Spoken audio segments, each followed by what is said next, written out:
The Reading Lantern presents Crime and Punishment by Fyodor Dostoyevsky. Part 3, Chapter 1. Raskolnikov got up and sat down on the sofa. He waved his hand weakly to Razumihin to cut short the flow of warm and incoherent consolations he was addressing to his mother and sister, took them both by the hand, and for a minute or two gazed from one to the other without speaking. His mother was alarmed by his expression. It revealed an emotion agonizingly poignant, and at the same time something immovable, almost insane. Pulcheria Alexandrovna began to cry. Avditia Romanovna was pale. Her hand trembled in her brother's. "Go home. With him," he said in a broken voice, pointing to Razumihin. "Goodbye till tomorrow, tomorrow everything. Is it long since you arrived?" "This evening, Radia," answered Pulcheria Alexandrovna.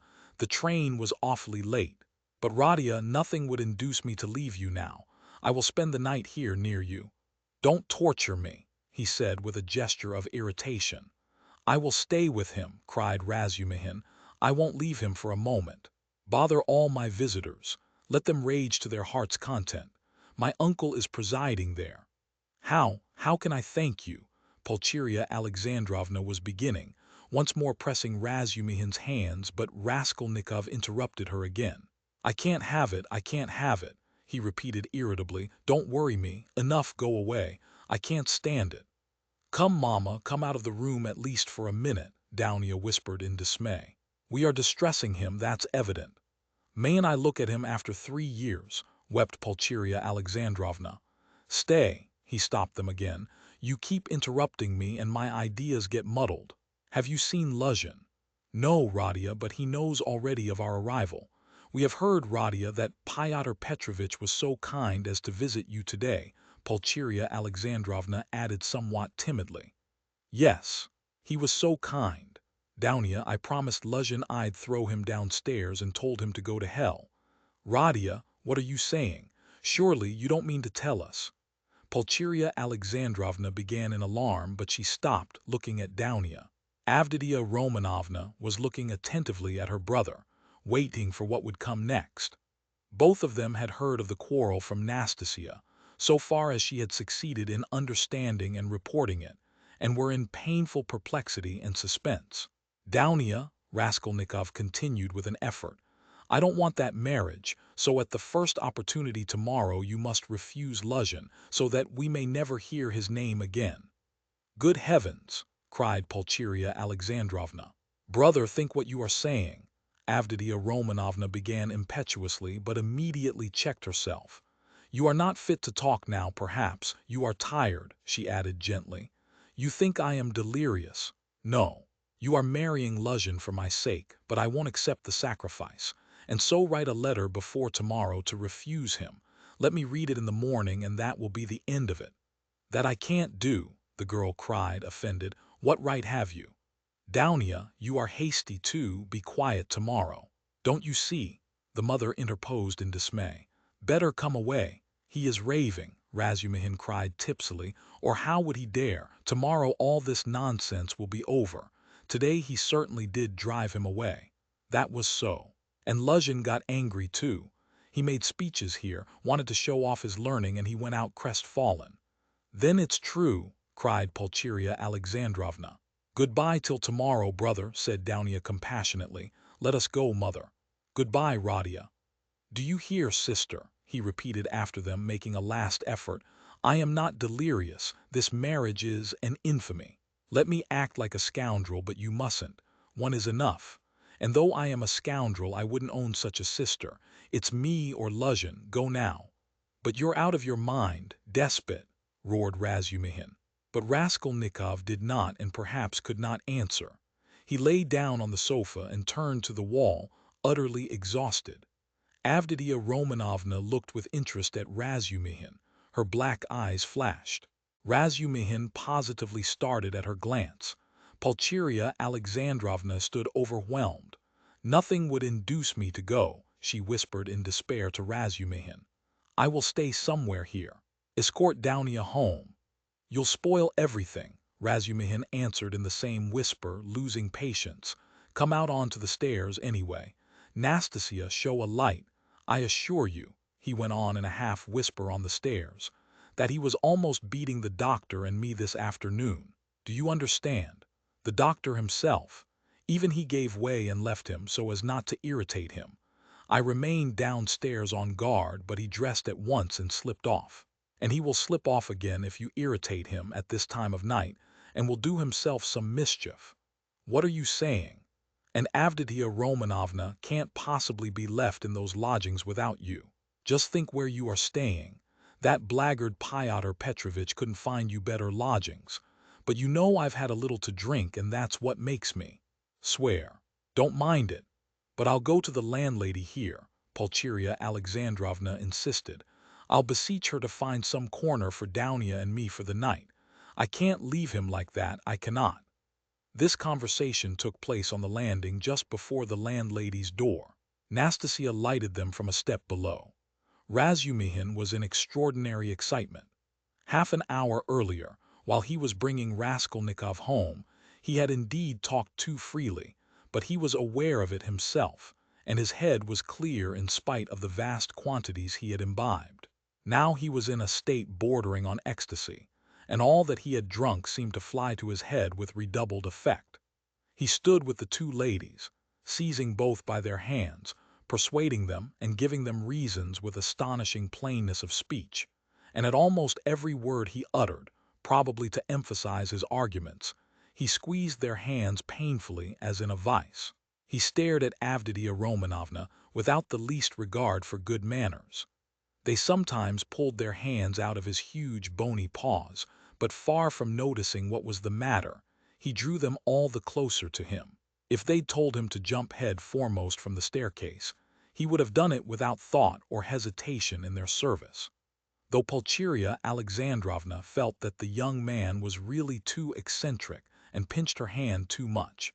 In her anxiety over her Radia she looked on his presence as providential, and was unwilling to notice all his peculiarities. But though Avditia Romanovna shared her anxiety, and was not of timorous disposition, she could not see the glowing light in his eyes without wonder and almost alarm.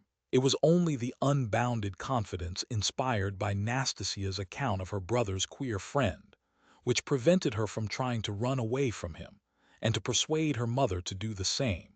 She realized, too, that even running away was perhaps impossible now. 10 minutes later, however, she was considerably reassured.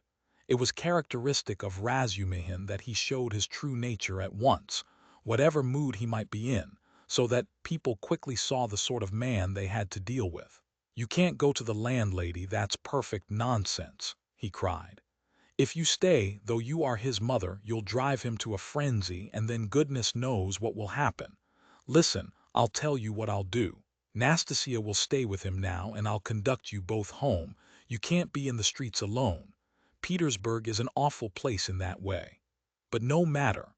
Then I'll run straight back here, and a quarter of an hour later, on my word of honor, I'll bring you news how he is, whether he is asleep and all that. Then listen.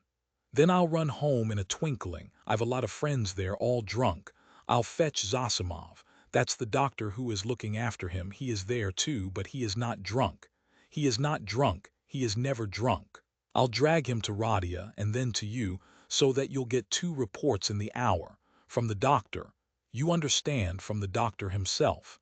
That's a very different thing from my account of him. If there's anything wrong, I swear I'll bring you here myself, but if it's all right, you go to bed. And I'll spend the night here in the passage. He won't hear me. And I'll tell Zosimov to sleep at the landlady's, to be at hand. Which is better for him, you or the doctor? So come home then. But the landlady is out of the question. It's all right for me, but it's out of the question for you. She wouldn't take you, for she's a fool. She'd be jealous on my account of Avditia Romanovna, and of you too, if you want to know. Of Avditia Romanovna, certainly. She is an absolutely unaccountable character. But I am a fool too. No matter. Come along. Do you trust me? Come, do you trust me or not? Let us go, mother, said Avditia Romanovna. He will certainly do what he has promised. He has saved Radia already, and if the doctor really will consent to spend the night here, what could be better? You see, you understand me because you are an angel," Razumihin cried in ecstasy. "Let us go, Nastasia. Fly upstairs and sit with him with a light. I'll come in a quarter of an hour." Though Pulcheria Alexandrovna was not perfectly convinced, she made no further resistance. Razumihin gave an arm to each and drew them down the stairs. He still made her uneasy, as though he was competent and good-natured. Was he capable of carrying out his promise? He seemed in such a condition. "Ah, I see you think I am in such a condition." Razumihin broke in upon her thoughts, guessing them, as he strolled along the pavement with huge steps, so that the two ladies could hardly keep up with him, a fact he did not observe, however. "Nonsense, that is. I am drunk like a fool, but that's not it. I am not drunk from wine. It's seeing you has turned my head. But don't mind me. Don't take any notice. I am talking nonsense. I am not worthy of you. I am utterly unworthy of you. The minute I've taken you home, I'll pour a couple of pailfuls of water over my head in the gutter here, and then I shall be all right. If only you knew how I love you both. Don't laugh and don't be angry. You may be angry with anyone, but not with me. I am his friend, and therefore I am your friend too. I want to be. I had a presentiment. Last year there was a moment, though it wasn't a presentiment really, for you seem to have fallen from heaven, and I expect I shan't sleep all night. Zosimov was afraid a little time ago that he would go mad.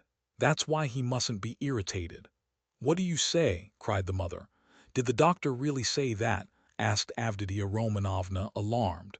"Yes, but it's not so, not a bit of it. He gave him some medicine, a powder, I saw it, and then you're coming here. Ah, it would have been better if you had come tomorrow. It's a good thing we went away. And in an hour Zosimov himself will report to you about everything. He is not drunk, and I shan't be drunk. And what made me get so tight? Because they got me into an argument, damn them. I've sworn never to argue, they talk such trash. I almost came to blows. I've left my uncle to preside. Would you believe, they insist on complete absence of individualism, and that's just what they relish. Not to be themselves, to be as unlike themselves as they can. That's what they regard as the highest point of progress. If only their nonsense were their own, but as it is— Listen, Pulcheria Alexandrovna interrupted timidly, but it only added fuel to the flames. "What do you think?" shouted Razumihin, louder than ever. "You think I am attacking them for talking nonsense? Not a bit. I like them to talk nonsense. That's man's one privilege over all creation. Through error you come to the truth. I am a man because I err. You never reach any truth without making 14 mistakes, and very likely 114. And a fine thing, too, in its way. But we can't even make mistakes on our own account. Talk nonsense, but talk your own nonsense, and I'll kiss you for it. To go wrong in one's own way is better than to go right in someone else's. In the first case you are a man, in the second you're no better than a bird. Truth won't escape you, but life can be cramped. There have been examples. And what are we doing now? In science, development, thought, invention, ideals, aims, liberalism, judgment, experience, and everything. Everything, we are still in the preparatory class at school. We prefer to live on other people's ideas, it's what we are used to. Am I right, am I right? Cried Razumihin, pressing and shaking the two ladies' hands. "Oh, mercy, I do not know," cried poor Pulcheria Alexandrovna. "Yes, yes, though I don't agree with you in everything," added Avditia Romanovna earnestly, and at once uttered a cry, for he squeezed her hands so painfully. "Yes, you say yes. Well, after that you," he cried in a transport, "you are a fount of goodness, purity, sense, and perfection. Give me your hand. You give me yours, too. I want to kiss your hands here at once, on my knees." And he fell on his knees on the pavement, fortunately at that time deserted. "Leave off, I entreat you, what are you doing?" Pulcheria Alexandrovna cried, greatly distressed. Get up," said Dounia laughing, though she too was upset. "Not for anything till you let me kiss your hands, that's it. Enough. I get up and will go on. I am a luckless fool, I am unworthy of you and drunk. And I am ashamed. I am not worthy to love you, but to do homage to you is the duty of every man who is not a perfect beast. and I've done homage. Here are your lodgings, and for that alone Radia was right in driving your Pyotr Petrovitch away. How dare he? How dare he put you in such lodgings? It's a scandal. Do you know the sort of people they take in here? And you his betrothed. You are his betrothed. Yes. Well then I'll tell you, your fiancé is a scoundrel. Excuse me, Mr. Razumihin, you are forgetting. Pulcheria Alexandrovna was beginning. Yes, yes, you are right, I did forget myself, I am ashamed of it. Razumihin made haste to apologize. But you can't be angry with me for speaking so, for I speak sincerely and not because. That would be disgraceful, in fact not because I'm in. Well, anyway, I won't say why I daren't. But we all saw today when he came in that that man is not of our sort. Not because he had his hair curled at the barber's, not because he was in such a hurry to show his wit, but because he is a spy, a speculator, because he is a skinflint and a buffoon. That's evident. Do you think him clever? No, he is a fool, a fool. And is he a match for you? Good heavens! Do you see, ladies? He stopped suddenly on the way upstairs to their rooms. Though all my friends there are drunk, yet they are all honest, and though we do talk a lot of trash, and I do too, yet we shall talk our way to the truth at last, for we are on the right path, while Pyotr Petrovitch is not on the right path. Though I've been calling them all sorts of names just now, I do respect them all. Though I don't respect Zametov, I like him, for he is a puppy, and that bullock Zosimov, because he is an honest man and knows his work. But enough, it's all said and forgiven. Is it forgiven? Well then, let's go on. I know this corridor, I've been here, there was a scandal here at number 3. Where are you here? Which number? 8. Well, lock yourselves in for the night then. Don't let anybody in. In a quarter of an hour I'll come back with news, and half an hour later I'll bring Zosimov, you'll see. Goodbye, I'll run. Good heavens, Dounia, what is going to happen? Said Pulcheria Alexandrovna, addressing her daughter with anxiety and dismay. Don't worry yourself, mother, said Dounia, taking off her hat and cape. God has sent this gentleman to our aid, though he has come from a drinking party. We can depend on him, I assure you. And all that he has done for Radia. Ah, Dounia, goodness knows whether he will come. How could I bring myself to leave Radia? And how different I had fancied our meeting. How sullen he was, as though not pleased to see us. Tears came into her eyes. No, it's not that, mother. You didn't see, you were crying all the time. He is quite unhinged by serious illness. That's the reason. Ah, that illness. What will happen? What will happen? And how he talked to you, Dounia, said the mother, looking timidly at her daughter, trying to read her thoughts, and already half consoled by Dounia's standing up for her brother, which meant that she had already forgiven him. I am sure he will think better of it tomorrow, she added, probing her further. And I am sure that he will say the same tomorrow. About that, Avditia Romanovna said finally. And of course, there was no going beyond that, for this was a point which Pulcheria Alexandrovna was afraid to discuss. Dounia went up and kissed her mother. The latter warmly embraced her without speaking. Then she sat down to wait anxiously for Razumihin's return, timidly watching her daughter, who walked up and down the room with her arms folded, lost in thought. This walking up and down when she was thinking was a habit of Avditia Romanovna's, and the mother was always afraid to break in on her daughter's mood at such moments. Razumihin, of course, was ridiculous in his sudden drunken infatuation for Avditia Romanovna. Yet apart from his eccentric condition, many people would have thought it justified if they had seen Avditia Romanovna, especially at that moment when she was walking to and fro with folded arms, pensive and melancholy. Avditia Romanovna was remarkably good-looking. She was tall, strikingly well-proportioned, strong and self-reliant. The latter quality was apparent in every gesture, though it did not in the least detract from the grace and softness of her movements. In face she resembled her brother, but she might be described as really beautiful. Her hair was dark brown, a little lighter than her brother's.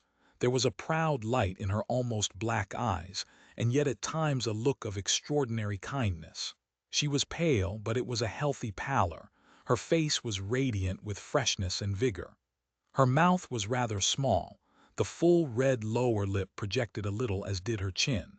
It was the only irregularity in her beautiful face, but it gave it a peculiarly individual and almost haughty expression. Her face was always more serious and thoughtful than gay. But how well smiles, how well youthful, light-hearted, irresponsible. Laughter suited her face. It was natural enough that a warm, open, simple-hearted, honest giant like Razumihin, who had never seen anyone like her and was not quite sober at the time, should lose his head immediately. Besides, as chance would have it, he saw Dounia for the first time transfigured by her love for her brother and her joy at meeting him.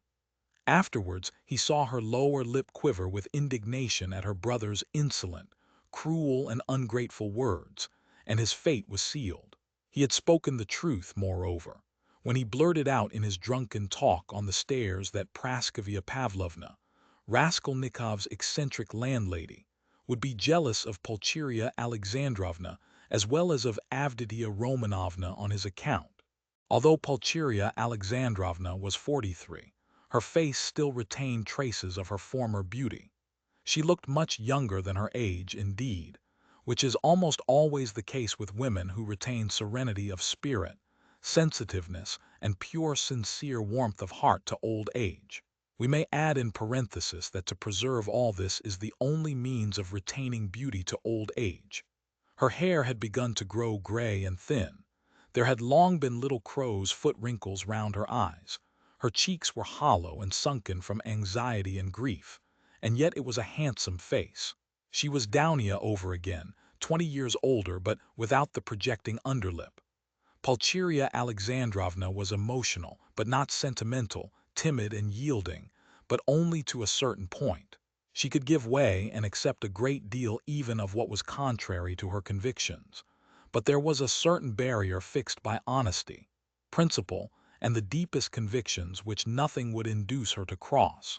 Exactly 20 minutes after Razumihin's departure, there came 2 subdued but hurried knocks at the door. He had come back. "I won't come in, I haven't time," he hastened to say when the door was opened. "He sleeps like a top, soundly, quietly, and God grant he may sleep 10 hours. Nastasia's with him. I told her not to leave till I came. Now I am fetching Zosimov. He will report to you, and then you'd better turn in. I can see you are too tired to do anything." And he ran off down the corridor. "What a very competent and devoted young man!" cried Pulcheria Alexandrovna, exceedingly delighted. "He seems a splendid person," Avditia Romanovna replied with some warmth, resuming her walk up and down the room. It was nearly an hour later when they heard footsteps in the corridor and another knock at the door. Both women waited this time, completely relying on Razumihin's promise. He actually had succeeded in bringing Zosimov. Zosimov had agreed at once to desert the drinking party to go to Raskolnikov's, but he came reluctantly, and with the greatest suspicion to see the ladies, mistrusting Razumihin in his exhilarated condition. But his vanity was at once reassured and flattered. He saw that they were really expecting him as an oracle. He stayed just 10 minutes and succeeded in completely convincing and comforting Pulcheria Alexandrovna. He spoke with marked sympathy, but with the reserve and extreme seriousness of a young doctor at an important consultation. He did not utter a word on any other subject, and did not display the slightest desire to enter into more personal relations with the 2 ladies. Remarking at his first entrance the dazzling beauty of Avditia Romanovna, he endeavored not to notice her at all during his visit, and addressed himself solely to Pulcheria Alexandrovna. All this gave him extraordinary inward satisfaction. He declared that he thought the invalid at this moment going on very satisfactorily. According to his observations, the patient's illness was due partly to his unfortunate material surroundings during the last few months, but it had partly also a moral origin, was, so to speak, the product of several material and moral influences, anxieties, apprehensions, troubles, certain ideas, and so on. Noticing stealthily that Avditia Romanovna was following his words with close attention, Zosimov allowed himself to enlarge on this theme, on Pulcheria Alexandrovna's anxiously and timidly inquiring as to some suspicion of insanity. He replied with a composed and candid smile that his words had been exaggerated. That certainly the patient had some fixed idea, something approaching a monomania. He, Zosimov, was now particularly studying this interesting branch of medicine. But that it must be recollected that until today the patient had been in delirium and that no doubt the presence of his family would have a favorable effect on his recovery and distract his mind. If only all fresh shocks can be avoided, he added significantly. Then he got up, took leave with an impressive and affable bow, while blessings, warm gratitude and entreaties were showered upon him, and Avditia Romanovna spontaneously offered her hand to him. He went out exceedingly pleased with his visit and still more so with himself. "We'll talk tomorrow. Go to bed at once," Razumihin said in conclusion, following Zosimov out. "I'll be with you tomorrow morning as early as possible with my report." "That's a fetching little girl, Avditia Romanovna," remarked Zosimov, almost licking his lips as they both came out into the street. "Fetching? You said fetching," roared Razumihin, and he flew at Zosimov and seized him by the throat. "If you ever dare! Do you understand? Do you understand?" he shouted, shaking him by the collar and squeezing him against the wall. "Do you hear?" "Let me go, you drunken devil," said Zosimov, struggling, and when he had let him go, he stared at him and went off into a sudden guffaw. Razumihin stood facing him in gloomy and earnest reflection. "Of course I am an ass," he observed, somber as a storm cloud, "but still, you are another."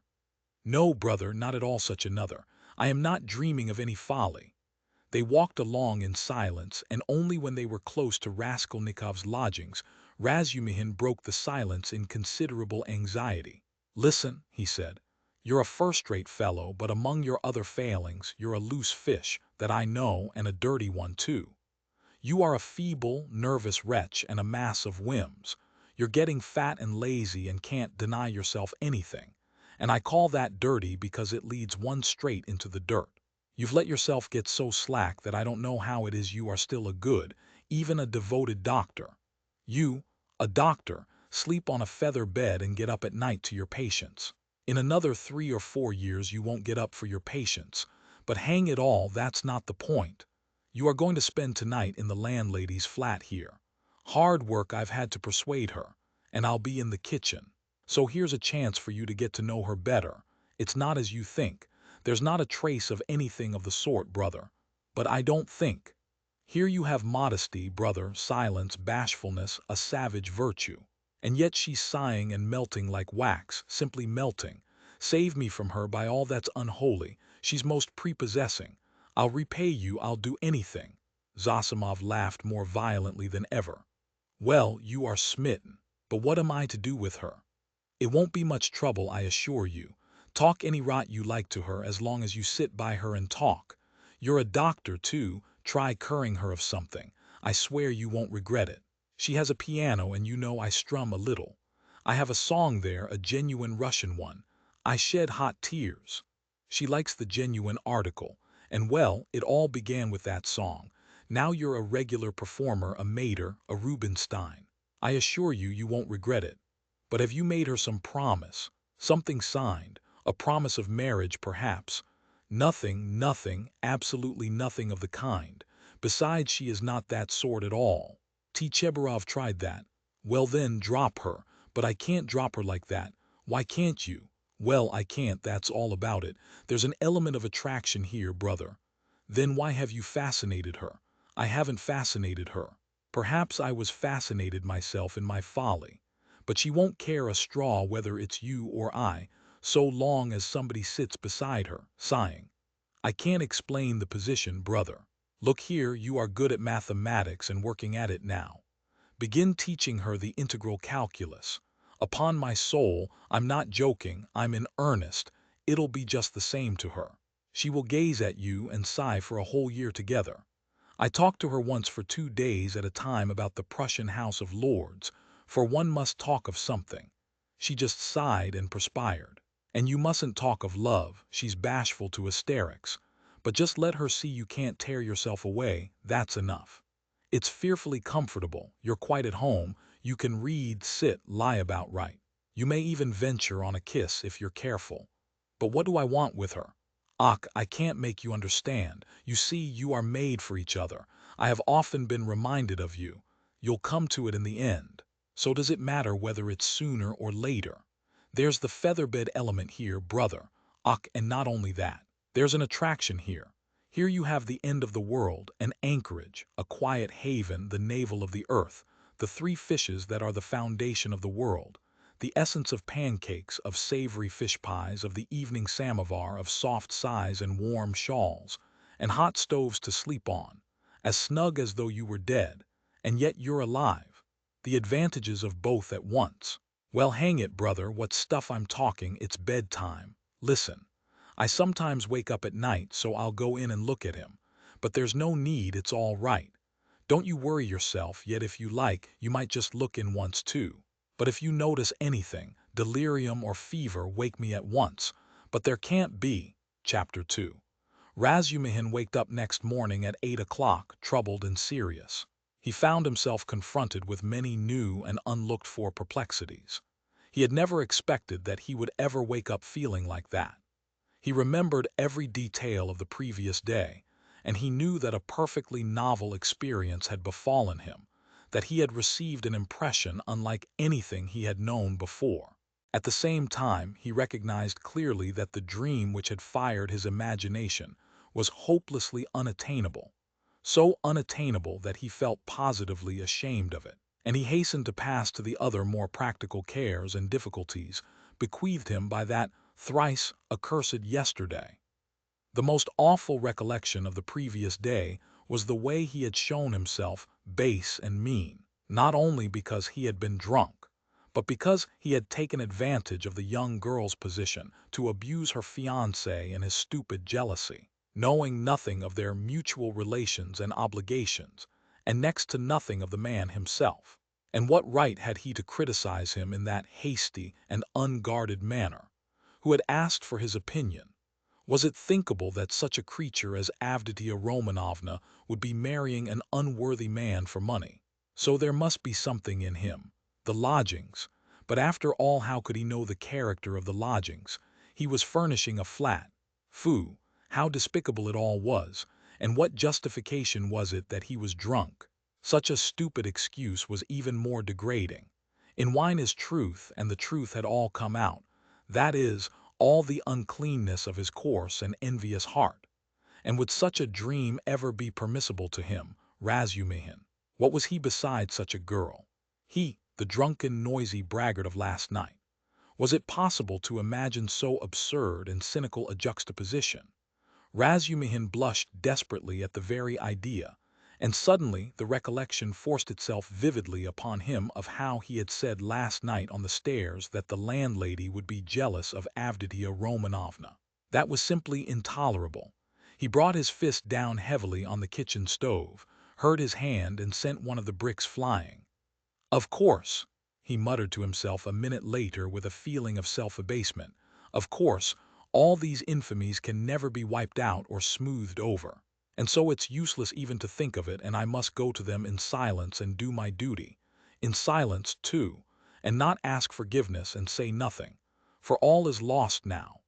And yet, as he dressed, he examined his attire more carefully than usual. He hadn't another suit. If he had had, perhaps he wouldn't have put it on. I would have made a point of not putting it on. But in any case, he could not remain a cynic and a dirty sloven. He had no right to offend the feelings of others, especially when they were in need of his assistance and asking him to see them. He brushed his clothes carefully. His linen was always decent. In that respect he was especially clean. He washed that morning scrupulously. He got some soap from Nastasia. He washed his hair, his neck, and especially his hands. When it came to the question whether to shave his stubbly chin or not, Praskovia Pavlovna had capital razors that had been left by her late husband. The question was angrily answered in the negative. Let it stay as it is. What if they think that I shaved on purpose to? They certainly would think so, not on any account. And the worst of it was he was so coarse, so dirty, he had the manners of a pothouse, and and even admitting that he knew he had some of the essentials of a gentleman. What was there in that to be proud of? Everyone ought to be a gentleman and more than that. And all the same, he remembered, he, too, had done little things. Not exactly dishonest, and yet, and what thoughts he sometimes had, and to set all that beside Avditia Romanovna. Confound it, so be it. Well, he'd make a point then of being dirty, greasy, pothouse in his manners, and he wouldn't care. He'd be worse. He was engaged in such monologues when Zosimov, who had spent the night in Praskovia Pavlovna's parlor, came in. He was going home and was in a hurry to look at the invalid first. Razumihin informed him that Raskolnikov was sleeping like a dormouse. Zosimov gave orders that they shouldn't wake him and promised to see him again about 11. If he is still at home, he added. Damn it all. If one can't control one's patients, how is one to cure them? Do you know whether he will go to them or whether they are coming here? They are coming, I think, said Razumihin, understanding the object of the question, and they will discuss their family affairs, no doubt. I'll be off. You, as the doctor, have more right to be here than I, but I am not a father confessor. I shall come and go away. I've plenty to do besides looking after them. One thing worries me, interposed Razumihin, frowning. On the way home I talked a lot of drunken nonsense to him, all sorts of things, and amongst them that you were afraid that he might become insane. You told the ladies so too. I know it was stupid. You may beat me if you like. Did you think so seriously? That's nonsense, I tell you. How could I think it seriously? You yourself described him as a monomaniac when you fetched me to him. And we added fuel to the fire yesterday. You did, that is, with your story about the painter. It was a nice conversation when he was, perhaps, mad on that very point. If only I'd known what happened then at the police station and that some wretch had insulted him with this suspicion. I would not have allowed that conversation yesterday. These monomaniacs will make a mountain out of a molehill and see their fancies as solid realities. As far as I remember, it was Zamitov's story that cleared up half the mystery to my mind. Why, I know one case in which a hypochondriac, a man of 40, cut the throat of a little boy of 8 because he couldn't endure the jokes he made every day at table. And in this case his rags, the insolent police officer, the fever, and this suspicion, all that working upon a man half frantic with hypochondria and with his morbid exceptional vanity. That may well have been the starting point of illness. Well, bother it all. And by the way, that Zamitov certainly is a nice fellow, but he shouldn't have told all that last night. He is an awful chatterbox. But whom did he tell it to? You and me and Porfiry. What does that matter?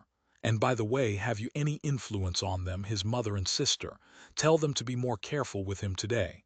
They'll get on all right, Razumihin answered reluctantly. Why is he so set against this Luzhin?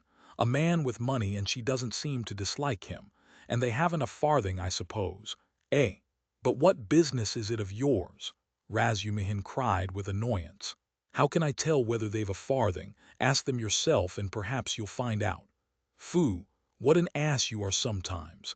Last night's wine has not gone off yet. Goodbye. Thank your Praskovia Pavlovna from me for my night's lodging.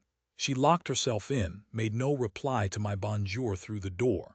She was up at 7 o'clock. The samovar was taken into her from the kitchen.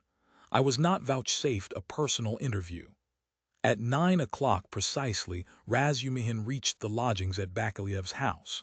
Both ladies were waiting for him with nervous impatience. They had risen at 7 o'clock or earlier. He entered looking as black as night, bowed awkwardly, and was at once furious with himself for it. He had reckoned without his host. Pulcheria Alexandrovna fairly rushed at him, seized him by both hands, and was almost kissing them. He glanced timidly at Avditia Romanovna, but her proud countenance wore at that moment an expression of such gratitude and friendliness, such complete and unlooked-for respect, in place of the sneering looks and ill-disguised contempt he had expected, that it threw him into greater confusion than if he had been met with abuse.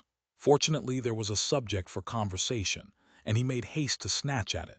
Hearing that everything was going well and that Radia had not yet waked, Pulcheria Alexandrovna declared that she was glad to hear it, because she had something which it was very, very necessary to talk over beforehand. Then followed an inquiry about breakfast and an invitation to have it with them.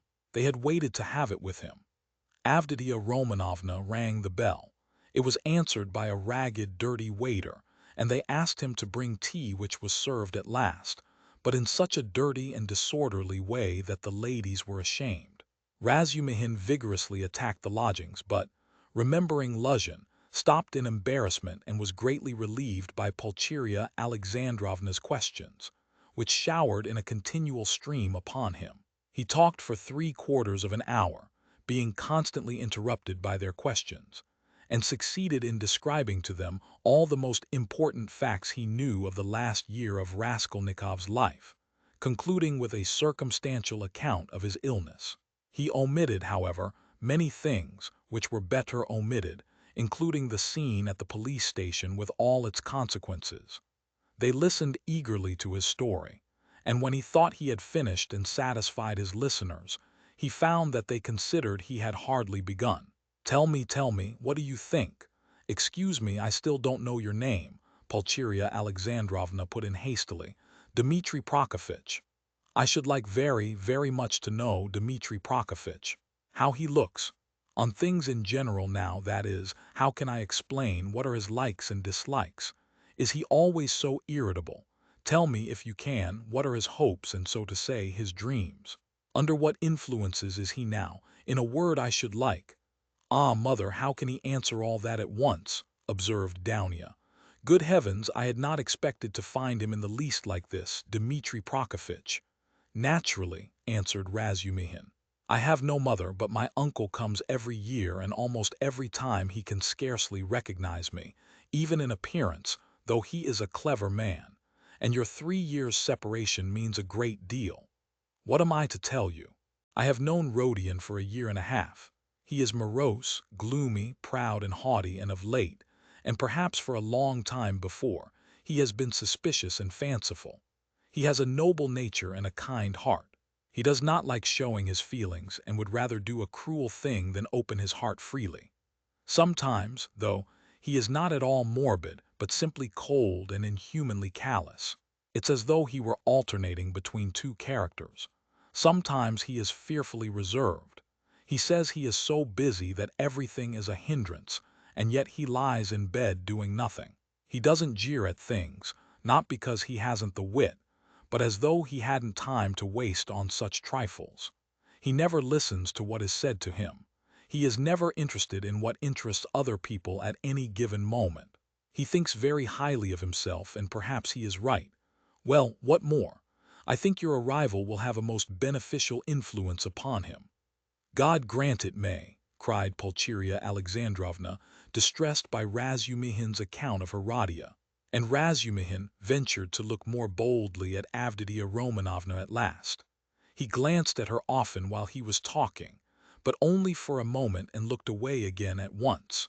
Avditia Romanovna sat at the table, listening attentively, then got up again and began walking to and fro with her arms folded and her lips compressed, occasionally putting in a question, without stopping her walk.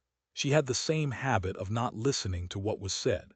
She was wearing a dress of thin, dark stuff, and she had a white transparent scarf round her neck. Razumihin soon detected signs of extreme poverty in their belongings. Had Avditia Romanovna been dressed like a queen, he felt that he would not be afraid of her, but perhaps just because she was poorly dressed, and that he noticed all the misery of her surroundings.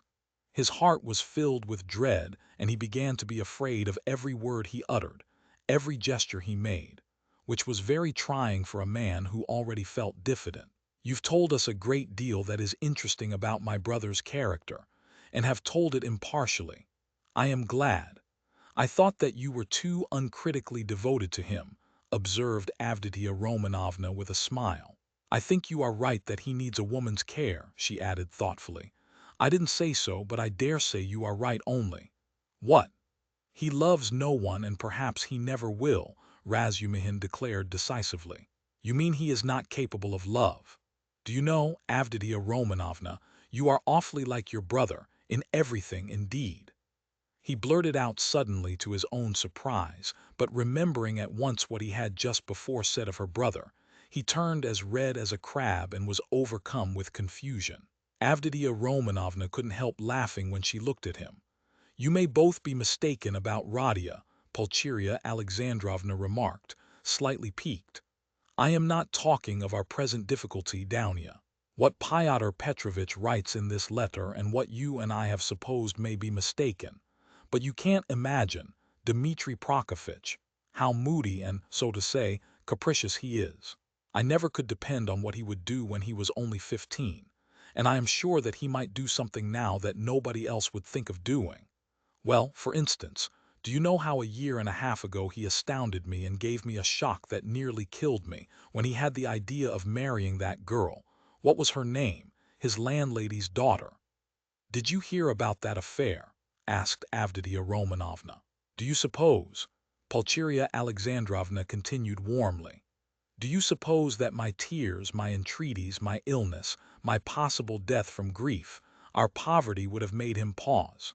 No, he would calmly have disregarded all obstacles. And yet it isn't that he doesn't love us.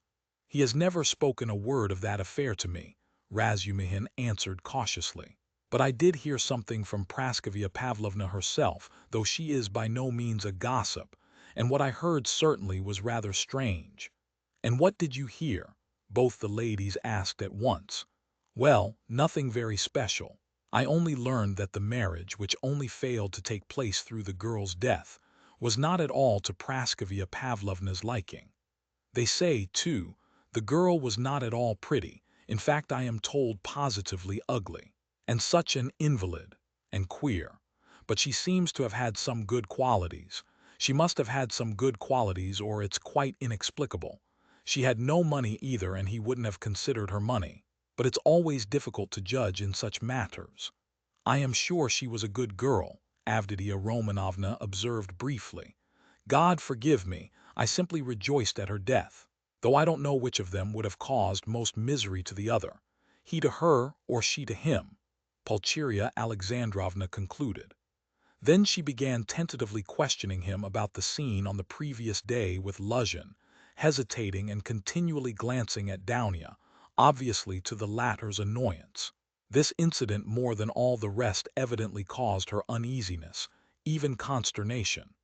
Razumihin described it in detail again, but this time he added his own conclusions.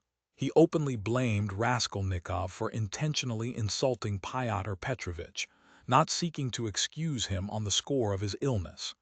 "He had planned it before his illness," he added. "I think so too," Pulcheria Alexandrovna agreed with a dejected air. But she was very much surprised at hearing Razumihin express himself so carefully, and even with a certain respect about Pyotr Petrovitch.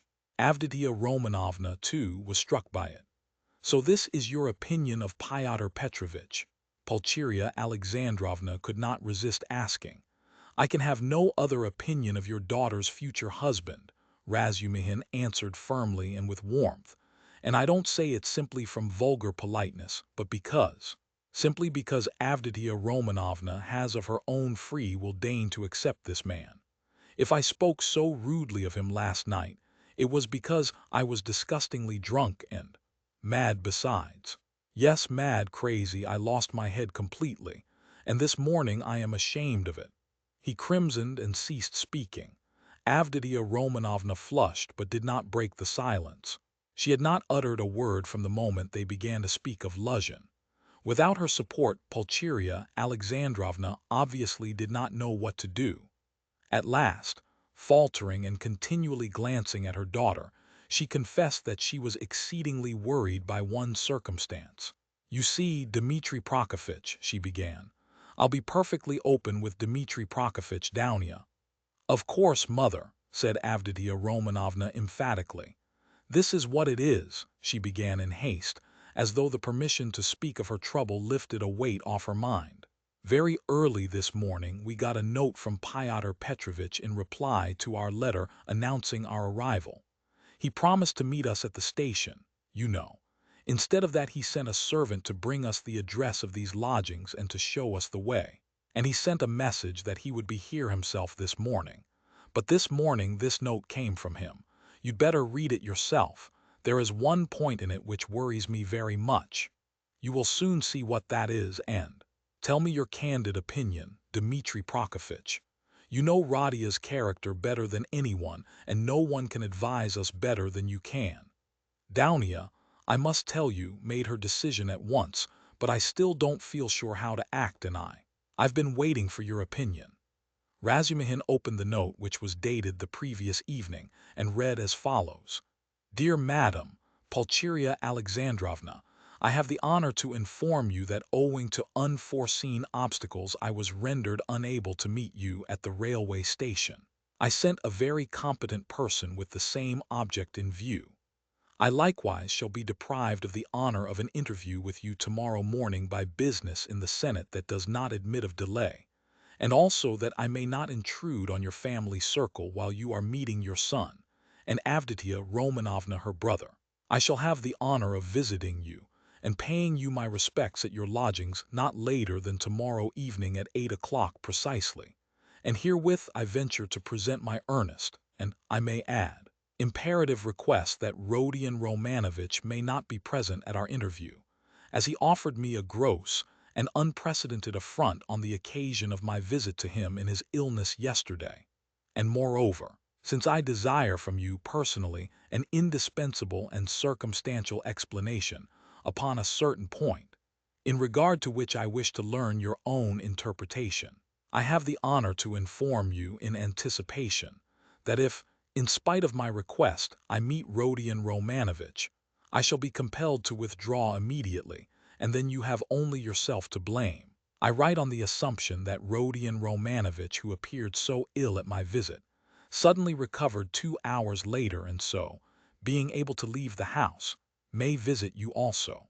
I was confirmed in that belief by the testimony of my own eyes in the lodging of a drunken man who was run over and has since died, to whose daughter, a young woman of notorious behavior, he gave 25 rubles on the pretext of the funeral, which gravely surprised me, knowing what pains you were at to raise that sum. Herewith expressing my special respect to your estimable daughter, Avditia Romanovna, I beg you to accept the respectful homage of your humble servant, P. Luzhin. What am I to do now, Dmitri Prokofitch? Began Pulcheria Alexandrovna, almost weeping. How can I ask Radia not to come? Yesterday he insisted so earnestly on our refusing Pyotr Petrovitch, and now we are ordered not to receive Radia. He will come on purpose if he knows, and what will happen then? Act on Avditia Romanovna's decision, Razumihin answered calmly at once. Oh, dear me, she says. Goodness knows what she says. She doesn't explain her object. She says that it would be best, at least, not that it would be best, but that it's absolutely necessary that Radia should make a point of being here at 8 o'clock, and that they must meet. I didn't want even to show him the letter, but to prevent him from coming by some stratagem with your help, because he is so irritable. Besides, I don't understand about that drunkard who died and that daughter, and how he could have given the daughter all the money. Which cost you such sacrifice, mother, put in Avditia Romanovna. He was not himself yesterday, Razumihin said thoughtfully. If you only knew what he was up to in a restaurant yesterday, though there was sense in it too. He did say something, as we were going home yesterday evening, about a dead man and a girl, but I didn't understand a word. But last night I myself. The best thing, mother, will be for us to go to him ourselves, and there, I assure you, we shall see at once what's to be done. Besides, it's getting late. Good heavens, it's past 10. She cried, looking at a splendid gold enameled watch which hung round her neck on a thin Venetian chain, and looked entirely out of keeping with the rest of her dress. A present from her fiancé, thought Razumihin. We must start, Daunia, we must start, her mother cried in a flutter. He will be thinking we are still angry after yesterday from our coming so late. Merciful heavens! While she said this, she was hurriedly putting on her hat and mantle. Daunia, too, put on her things. Her gloves, as Razumihin noticed, were not merely shabby but had holes in them, And yet this evident poverty gave the two ladies an air of special dignity, which is always found in people who know how to wear poor clothes. Razumihin looked reverently at Dounia and felt proud of escorting her. The queen who mended her stockings in prison, he thought, must have looked then every inch a queen, and even more a queen than at sumptuous banquets and levées. "My God!" exclaimed Pulcheria Alexandrovna. "Little did I think that I should ever fear seeing my son, my darling, darling Radia. I am afraid, Dmitri Prokofitch," she added, glancing at him timidly. "Don't be afraid, mother," said Dounia, kissing her. "Better have faith in him." "Oh, dear, I have faith in him, but I haven't slept all night," exclaimed the poor woman. They came out into the street. "Do you know, Dounia, when I dozed a little this morning I dreamed of Marfa Petrovna. She was all in white. She came up to me, took my hand and shook her head at me, but so sternly as though she were blaming me. Is that a good omen? Oh, dear me, you don't know, Dmitri Prokofitch, that Marfa Petrovna's dead." "No, I didn't know. Who is Marfa Petrovna?" "She died suddenly, and only fancy." "Afterwards, mamma," put in Dounia. "He doesn't know who Marfa Petrovna is." "Ah, you don't know, and I was thinking that you knew all about us. Forgive me, Dmitri Prokofitch, I don't know what I am thinking about these last few days. I look upon you really as a providence for us, and so I took it for granted that you knew all about us. I look on you as a relation. Don't be angry with me for saying so. Dear me, what's the matter with your right hand? Have you knocked it?"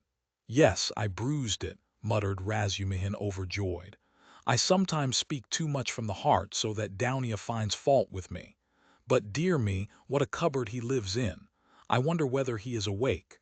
Does this woman, his landlady, consider it a room? Listen, you say he does not like to show his feelings, so perhaps I shall annoy him with my weaknesses. Do advise me, Dmitri Prokofitch, how am I to treat him? I feel quite distracted, you know. Don't question him too much about anything if you see him frown. Don't ask him too much about his health. He doesn't like that. Ah, Dmitri Prokofitch, how hard it is to be a mother. But here are the stairs. What an awful staircase. Mother, you are quite pale. Don't distress yourself, darling," said Dounia, caressing her. Then with flashing eyes she added, "He ought to be happy at seeing you, and you are tormenting yourself so. Wait, I'll peep in and see whether he has waked up." The ladies slowly followed Razumihin, who went on before, and when they reached the landlady's door on the fourth story, they noticed that her door was a tiny crack open, and that two keen black eyes were watching them from the darkness within. When their eyes met, the door was suddenly shut with such a slam that Pulcheria Alexandrovna almost cried out. Chapter 3. "He is well, quite well," Zosimov cried cheerfully as they entered. He had come in 10 minutes earlier and was sitting in the same place as before, on the sofa. Raskolnikov was sitting in the opposite corner, fully dressed and carefully washed and combed, as he had not been for some time past. The room was immediately crowded, yet Nastasia managed to follow the visitors in and stayed to listen. Raskolnikov really was almost well, as compared with his condition the day before, but he was still pale, listless, and somber. He looked like a wounded man or one who has undergone some terrible physical suffering. His brows were knitted, his lips compressed, his eyes feverish. He spoke little and reluctantly, as though performing a duty, and there was a restlessness in his movements. He only wanted a sling on his arm or a bandage on his finger to complete the impression of a man with a painful abscess or a broken arm.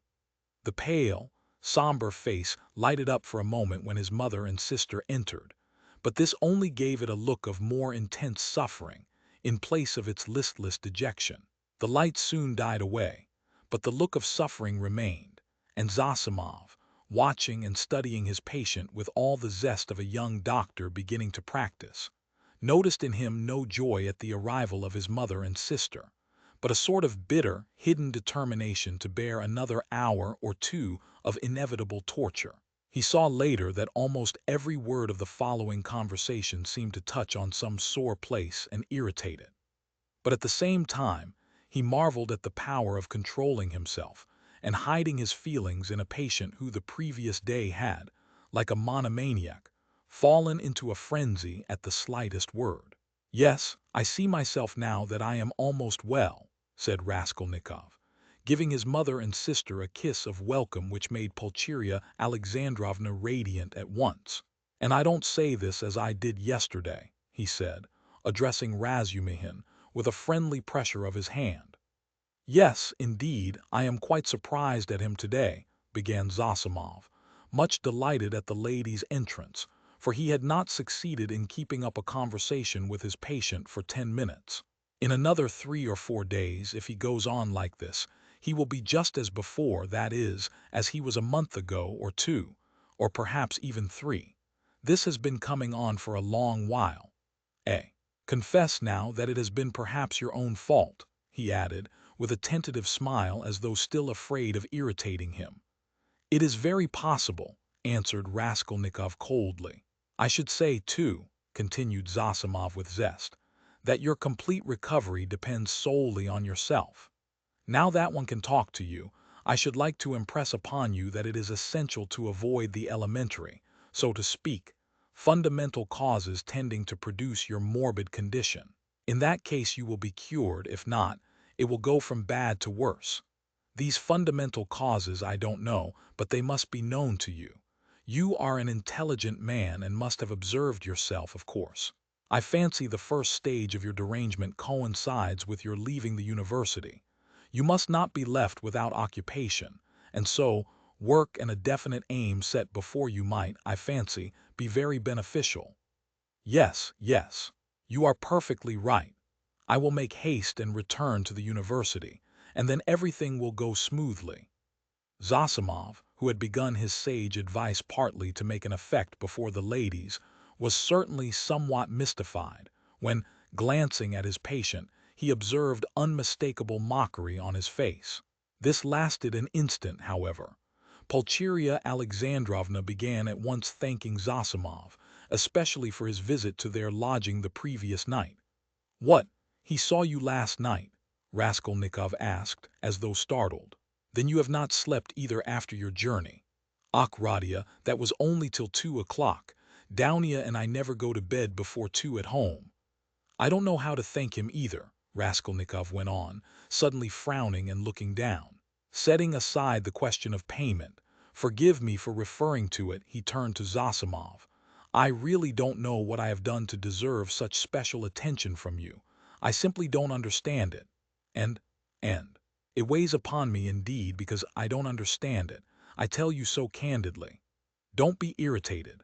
Zosimov forced himself to laugh. "Assume that you are my first patient. Well, we fellows just beginning to practice love our first patients as if they were our children, and some almost fall in love with them. And of course I am not rich in patience. I say nothing about him," added Raskolnikov, pointing to Razumihin, "though he has had nothing from me either but insult and trouble. What nonsense he is talking!" "Why, you are in a sentimental mood today, are you?" shouted Razumihin. If he had had more penetration he would have seen that there was no trace of sentimentality in him, but something indeed quite the opposite. But Avditia Romanovna noticed it. She was intently and uneasily watching her brother. "As for you, mother, I don't dare to speak," he went on, as though repeating a lesson learned by heart. "It is only today that I have been able to realize a little how distressed you must have been here yesterday, waiting for me to come back." When he had said this, he suddenly held out his hand to his sister, smiling without a word. But in this smile there was a flash of real unfeigned feeling. Dounia caught it at once, and warmly pressed his hand, overjoyed and thankful. It was the first time he had addressed her since their dispute the previous day. The mother's face lighted up with ecstatic happiness at the sight of this conclusive unspoken reconciliation. "Yes, that is what I love him for," Razumihin, exaggerating it all, muttered to himself, with a vigorous turn in his chair. "He has these movements. And how well he does it all," the mother was thinking to herself. "What generous impulses he has, and how simply, how delicately he put an end to all the misunderstanding with his sister, simply by holding out his hand at the right minute and looking at her like that. And what fine eyes he has, and how fine his whole face is. He is even better looking than Dounia. But good heavens, what a suit, how terribly he's dressed. Vasya, the messenger boy in a fantasy Ivanich's shop, is better dressed. I could rush at him and hug him, weep over him, but I am afraid. Oh dear, he's so strange. He's talking kindly, but I'm afraid. Why, what am I afraid of? Oh, Radia, you wouldn't believe, she began suddenly, in haste to answer his words to her, how unhappy Downia and I were yesterday. Now that it's all over and done with and we are quite happy again, I can tell you. Fancy, we ran here almost straight from the train to embrace you and that woman. Ah, here she is. Good morning, Nastasia. She told us at once that you were lying in a high fever and had just run away from the doctor in delirium, and they were looking for you in the streets. You can't imagine how we felt. I couldn't help thinking of the tragic end of Lieutenant Pottenchikov, a friend of your father's. You can't remember him, Radia, who ran out in the same way in a high fever and fell into the well in the courtyard, and they couldn't pull him out till next day. Of course, we exaggerated things. We were on the point of rushing to find Pyotr Petrovitch to ask him to help. Because we were alone, utterly alone, she said plaintively, and stopped short, suddenly, recollecting it was still somewhat dangerous to speak of Pyotr Petrovitch, although we are quite happy again. Yes, yes. Of course it's very annoying, Raskolnikov muttered in reply, but with such a preoccupied and inattentive air that Downia gazed at him in perplexity. What else was it I wanted to say? He went on trying to recollect. Oh, yes. Mother, and you too, Downia, please don't think that I didn't mean to come and see you today and was waiting for you to come first. What are you saying, Radia? Cried Pulcheria Alexandrovna. She, too, was surprised. Is he answering us as a duty? Downia wondered. Is he being reconciled and asking forgiveness as though he were performing a rite or repeating a lesson? I've only just waked up and wanted to go to you, but was delayed owing to my clothes. I forgot yesterday to ask her, Nastasia, to wash out the blood. I've only just dressed. Blood? What blood? Pulcheria Alexandrovna asked in alarm. Oh, nothing, don't be uneasy. It was when I was wandering about yesterday, rather delirious, I chanced upon a man who had been run over. A clerk. Delirious. But you remember everything, Razumihin interrupted. That's true, Raskolnikov answered with special carefulness. I remember everything even to the slightest detail, and yet, why I did that and went there and said that, I can't clearly explain now. A familiar phenomenon, interposed Zosimov. Actions are sometimes performed in a masterly and most cunning way, while the direction of the actions is deranged and dependent on various morbid impressions. It's like a dream. Perhaps it's a good thing really that he should think me almost a madman, thought Raskolnikov. Why, people in perfect health act in the same way too, observed Downia, looking uneasily at Zosimov. There is some truth in your observation, the latter replied. In that sense we are certainly all not infrequently like madmen, but with the slight difference that the deranged are somewhat madder, for we must draw a line. A normal man, it is true, hardly exists. Among dozens, perhaps hundreds of thousands, hardly one is to be met with. At the word madman, carelessly dropped by Zosimov in his chatter on his favorite subject, everyone frowned. Raskolnikov sat seeming not to pay attention, plunged in thought with a strange smile on his pale lips. He was still meditating on something.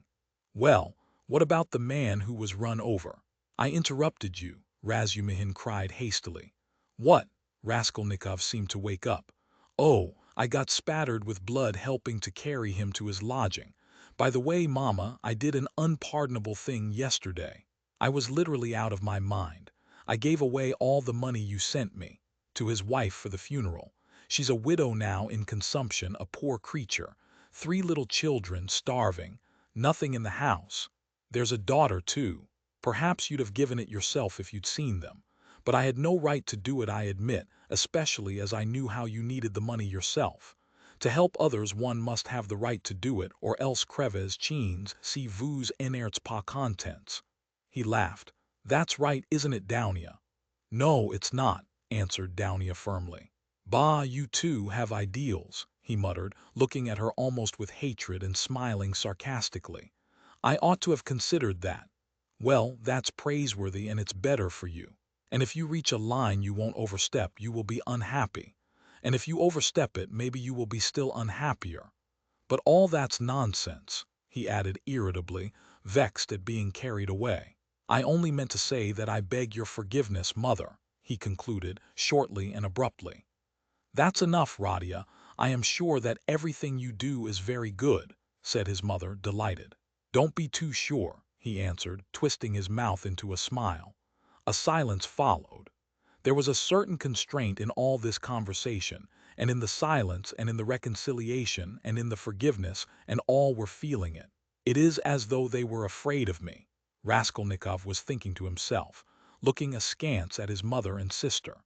Pulcheria Alexandrovna was indeed growing more timid the longer she kept silent. Yet in their absence I seemed to love them so much, flashed through his mind. Do you know, Radia, Marfa Petrovna is dead, Pulcheria Alexandrovna suddenly blurted out. What Marfa Petrovna? Oh, mercy on us, Marfa Petrovna Svidrigailov, I wrote you so much about her. Yes, I remember. So she's dead. Oh, really? He roused himself suddenly as if waking up. What did she die of? Only imagine, quite suddenly, Pulcheria Alexandrovna answered hurriedly, encouraged by his curiosity. On the very day I was sending you that letter. Would you believe it, that awful man seems to have been the cause of her death. They say he beat her dreadfully. Why, were they on such bad terms? He asked, addressing his sister. Not at all, quite the contrary indeed. With her he was always very patient, considerate even. In fact, all those 7 years of their married life he gave way to her, too much so indeed in many cases. All of a sudden he seems to have lost patience. Then he could not have been so awful if he controlled himself for 7 years. You seem to be defending him, Downia. No, no, he's an awful man. I can imagine nothing more awful, Downia answered, almost with a shudder, knitting her brows and sinking into thought. That had happened in the morning, Pulcheria Alexandrovna went on hurriedly. And directly afterwards she ordered the horses to be harnessed to drive to the town immediately after dinner. She always used to drive to the town in such cases. She ate a very good dinner, I am told. After the beating. That was always her habit, and immediately after dinner, so as not to be late in starting, she went to the bath-house. You see, she was undergoing some treatment with baths. They have a cold spring there, and she used to bathe in it regularly every day, and no sooner had she got into the water when she suddenly had a stroke. I should think so, said Zosimov. And did he beat her badly? What does that matter? Put in Downia. Hm, but I don't know why you want to tell us such gossip, mother, said Raskolnikov irritably, as it were in spite of himself. Ah, my dear, I don't know what to talk about, broke from Pulcheria Alexandrovna. Why are you all afraid of me? He asked, with a constrained smile. That's certainly true, said Downia, looking directly and sternly at her brother. Mother was crossing herself with terror as she came up the stairs. His face worked, as though in convulsion. Ach, what are you saying, Downia? Don't be angry, please, Radia. Why did you say that, Downia? Pulcheria Alexandrovna began, overwhelmed. You see, coming here, I was dreaming all the way in the train how we should meet, how we should talk over everything together. And I was so happy I did not notice the journey. But what am I saying? I am happy now. You should not, Downia. I am happy now, simply in seeing you, Radia. Hush, mother, he muttered in confusion, not looking at her but pressing her hand. We shall have time to speak freely of everything. As he said this, he was suddenly overwhelmed with confusion and turned pale. Again that awful sensation he had known of late passed with deadly chill over his soul. Again it became suddenly plain and perceptible to him that he had just told a fearful lie, that he would never now be able to speak freely of everything, that he would never again be able to speak of anything to anyone. The anguish of this thought was such that for a moment he almost forgot himself. He got up from his seat and, not looking at anyone, walked towards the door. "What are you about?" cried Razumihin, clutching him by the arm. He sat down again and began looking about him in silence. They were all looking at him in perplexity. "But what are you all so dull for?" he shouted, suddenly and quite unexpectedly. Do say something. What's the use of sitting like this? Come, do speak. Let us talk. We meet together and sit in silence. Come, anything. Thank God, I was afraid the same thing as yesterday was beginning again, said Pulcheria Alexandrovna, crossing herself. What is the matter, Radia? Asked Avditia Romanovna distrustfully. Oh, nothing. I remembered something, he answered and suddenly laughed. Well, if you remembered something, that's all right. I was beginning to think, muttered Zosimov, getting up from the sofa. It is time for me to be off. I will look in again perhaps, if I can. He made his bows and went out. What an excellent man, observed Pulcheria Alexandrovna.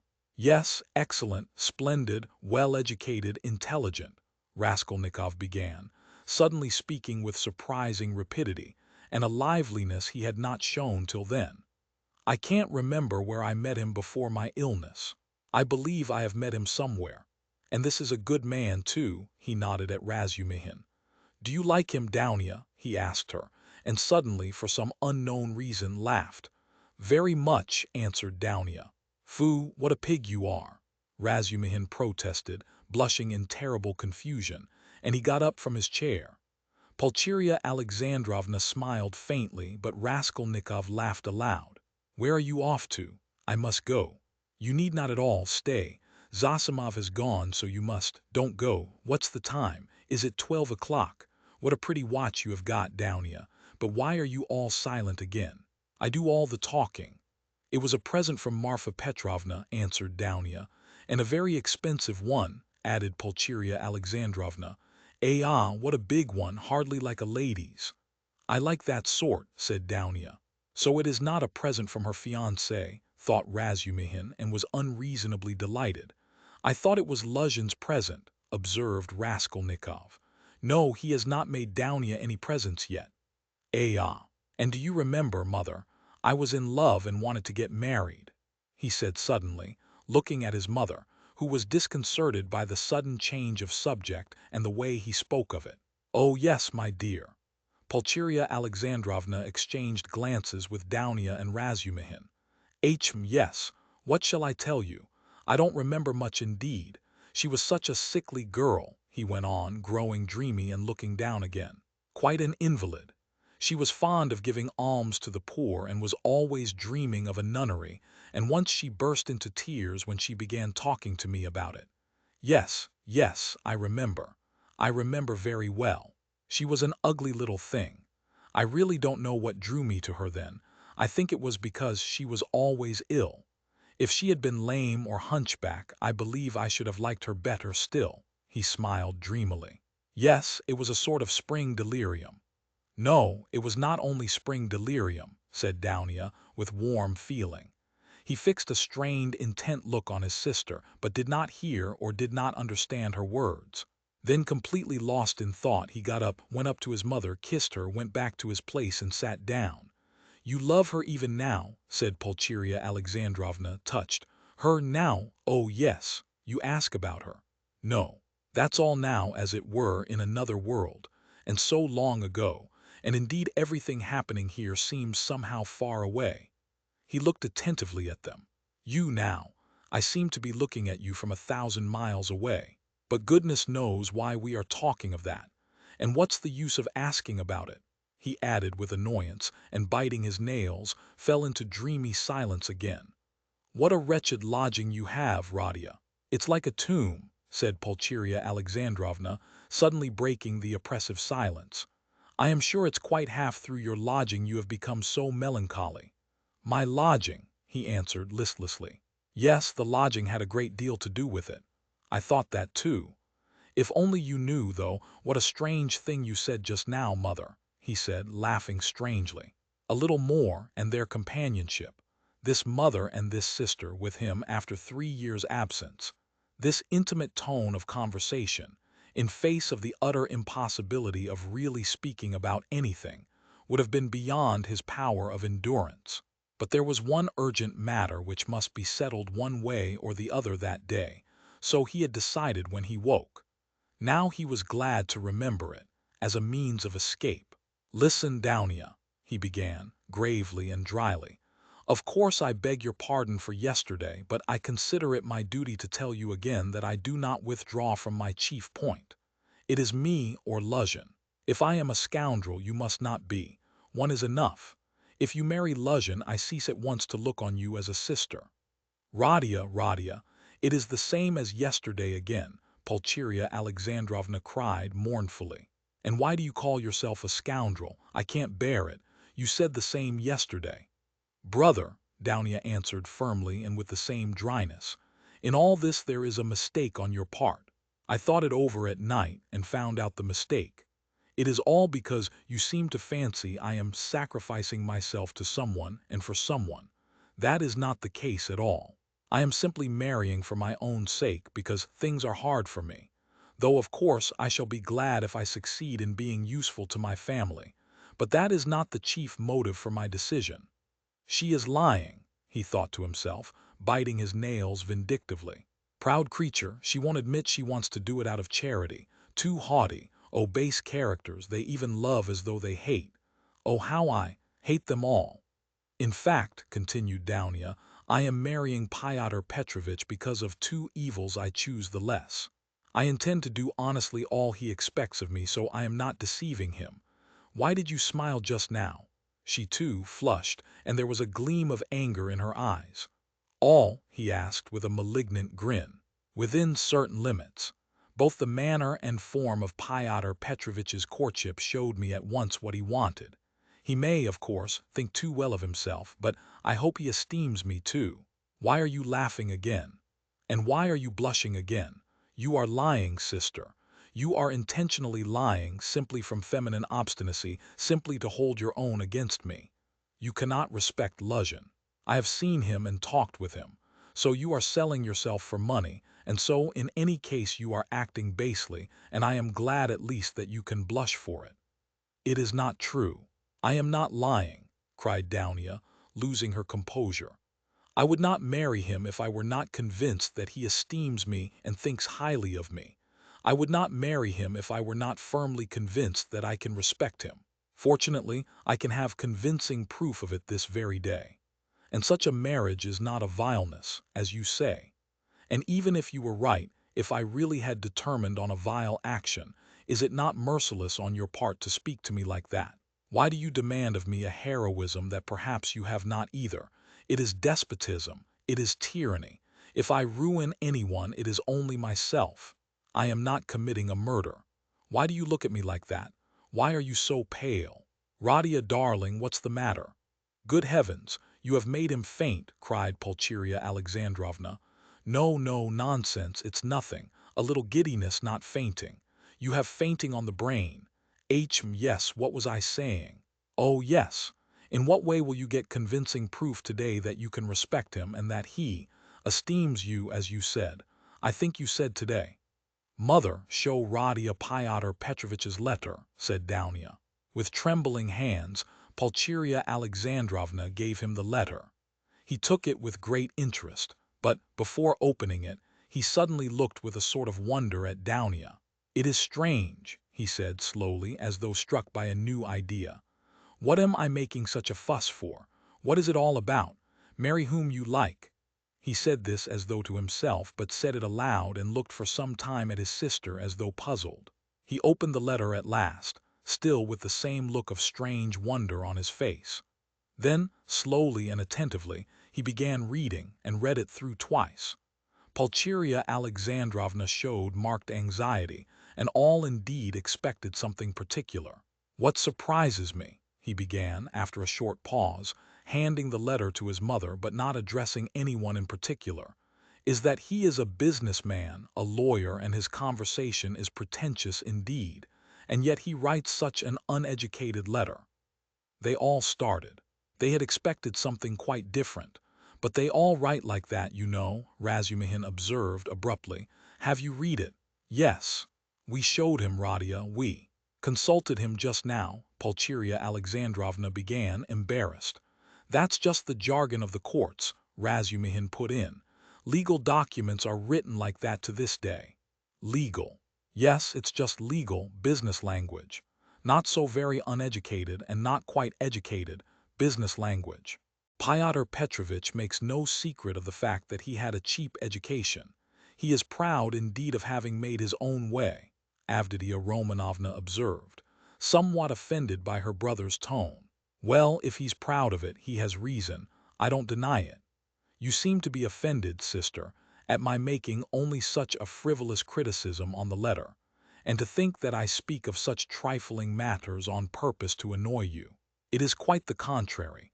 An observation apropos of the style occurred to me that is by no means irrelevant as things stand.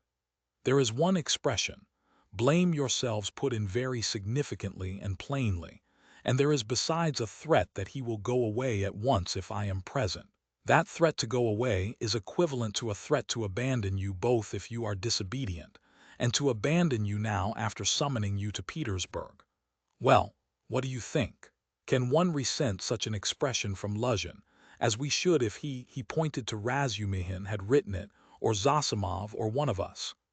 No, answered Dounia with more animation. I saw clearly that it was too naively expressed, and that perhaps he simply has no skill in writing. That is a true criticism, brother. I did not expect, indeed. It is expressed in legal style, and sounds coarser than perhaps he intended. But I must disillusion you a little. There is one expression in the letter, one slander about me, and rather a contemptible one. I gave the money last night to the widow, a woman in consumption, crushed with trouble, and not on the pretext of the funeral, but simply to pay for the funeral, and not to the daughter, a young woman, as he writes, of notorious behavior, whom I saw last night for the first time in my life, but to the widow. In all this I see a too hasty desire to slander me and to raise dissension between us. It is expressed again in legal jargon, that is to say, with a too obvious display of the aim, and with a very naive eagerness. He is a man of intelligence, but to act sensibly, intelligence is not enough. It all shows the man, and I don't think he has a great esteem for you. I tell you this simply to warn you because I sincerely wish for your good. Dounia did not reply. Her resolution had been taken. She was only awaiting the evening. Then, what is your decision, Radia? Asked Pulcheria Alexandrovna, who was more uneasy than ever at the sudden, new businesslike tone of his talk. What decision? You see, Pyotr Petrovitch writes that you are not to be with us this evening and that he will go away if you come. So will you. Come. That, of course, is not for me to decide, but for you first, if you are not offended by such a request. And secondly, by Dounia, if she, too, is not offended. I will do what you think best, he added dryly. Dounia has already decided, and I fully agree with her, Pulcheria Alexandrovna hastened to declare. I decided to ask you, Radia, to urge you not to fail to be with us at this interview, said Dounia. Will you come? Yes. I will ask you, too, to be with us at 8 o'clock, she said, addressing Razumihin. Mother, I am inviting him, too. Quite right, Dounia. Well, since you have decided, added Pulcheria Alexandrovna, so be it. I shall feel easier myself. I do not like concealment and deception. Better let us have the whole truth. Pyotr Petrovitch may be angry or not now. Chapter 4. At that moment the door was softly opened, and a young girl walked into the room, looking timidly about her. Everyone turned towards her with surprise and curiosity. At first sight, Raskolnikov did not recognize her. It was Sofya Semyonovna Marmeladov. He had seen her yesterday for the first time, but at such a moment, in such surroundings, and in such a dress, that his memory retained a very different image of her. Now she was a modestly and poorly dressed young girl, very young indeed, almost like a child, with a modest and refined manner, with a candid but somewhat frightened-looking face. She was wearing a very plain indoor dress, and had on a shabby old-fashioned hat, but she still carried a parasol. Unexpectedly finding the room full of people, she was not so much embarrassed as completely overwhelmed with shyness, like a little child. She was even about to retreat. "Oh, it's you," said Raskolnikov, extremely astonished, and he, too, was confused. He at once recollected that his mother and sister knew through Luzhin's letter of some young woman of notorious behavior. He had only just been protesting against Luzhin's calumny, and declaring that he had seen the girl last night for the first time, and suddenly she had walked in. He remembered, too, that he had not protested against the expression of notorious behavior. All this passed vaguely and fleetingly through his brain, but looking at her more intently, he saw that the humiliated creature was so humiliated that he felt suddenly sorry for her. When she made a movement to retreat in terror, it sent a pang to his heart. "I did not expect you," he said hurriedly with a look that made her stop. "Please sit down. You come, no doubt, from Katerina Ivanovna. Allow me not there. Sit here." At Sonia's entrance, Razumihin, who had been sitting on one of Raskolnikov's 3 chairs close to the door, got up to allow her to enter. Raskolnikov had at first shown her the place on the sofa where Zosimov had been sitting, but feeling that the sofa which served him as a bed was too familiar a place, he hurriedly motioned her to Razumihin's chair. "You sit here," he said to Razumihin, putting him on the sofa. Sonia sat down, almost shaking with terror, and looked timidly at the 2 ladies. It was evidently almost inconceivable to herself that she could sit down beside them. At the thought of it she was so frightened that she hurriedly got up again and in utter confusion addressed Raskolnikov. I have come for 1 minute. Forgive me for disturbing you," she began falteringly. "I come from Katerina Ivanovna and she had no one to send. Katerina Ivanovna told me to beg you to be at the service, in the morning, at Mitrofanivsky, and then, to her, to do her the honor. She told me to beg you." Sonia stammered and ceased speaking. "I will try, certainly, most certainly," answered Raskolnikov. He too stood up and he too faltered and could not finish his sentence. "Please sit down," he said suddenly. "I want to talk to you. You are perhaps in a hurry, but please be so kind, spare me 2 minutes," and he drew up a chair for her.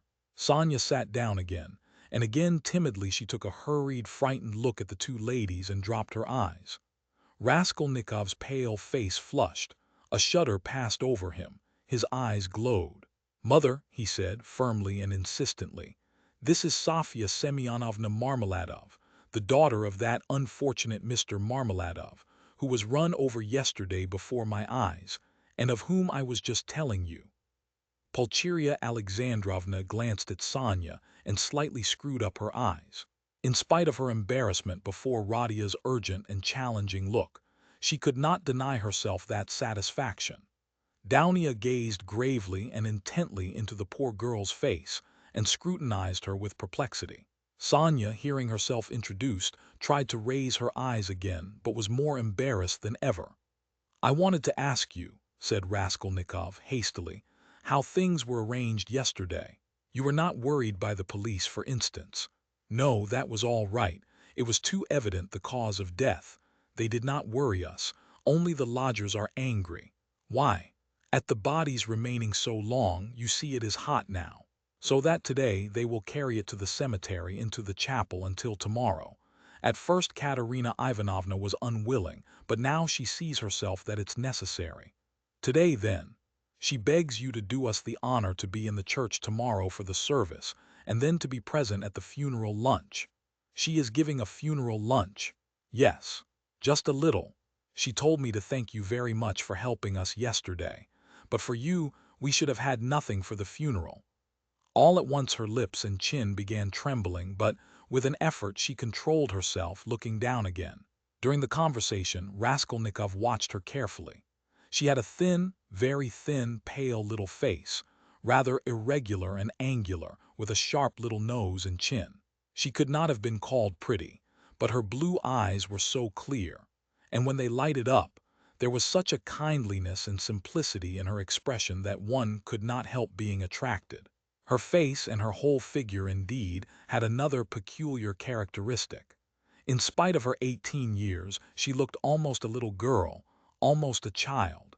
And in some of her gestures, this childishness seemed almost absurd. But has Katerina Ivanovna been able to manage with such small means?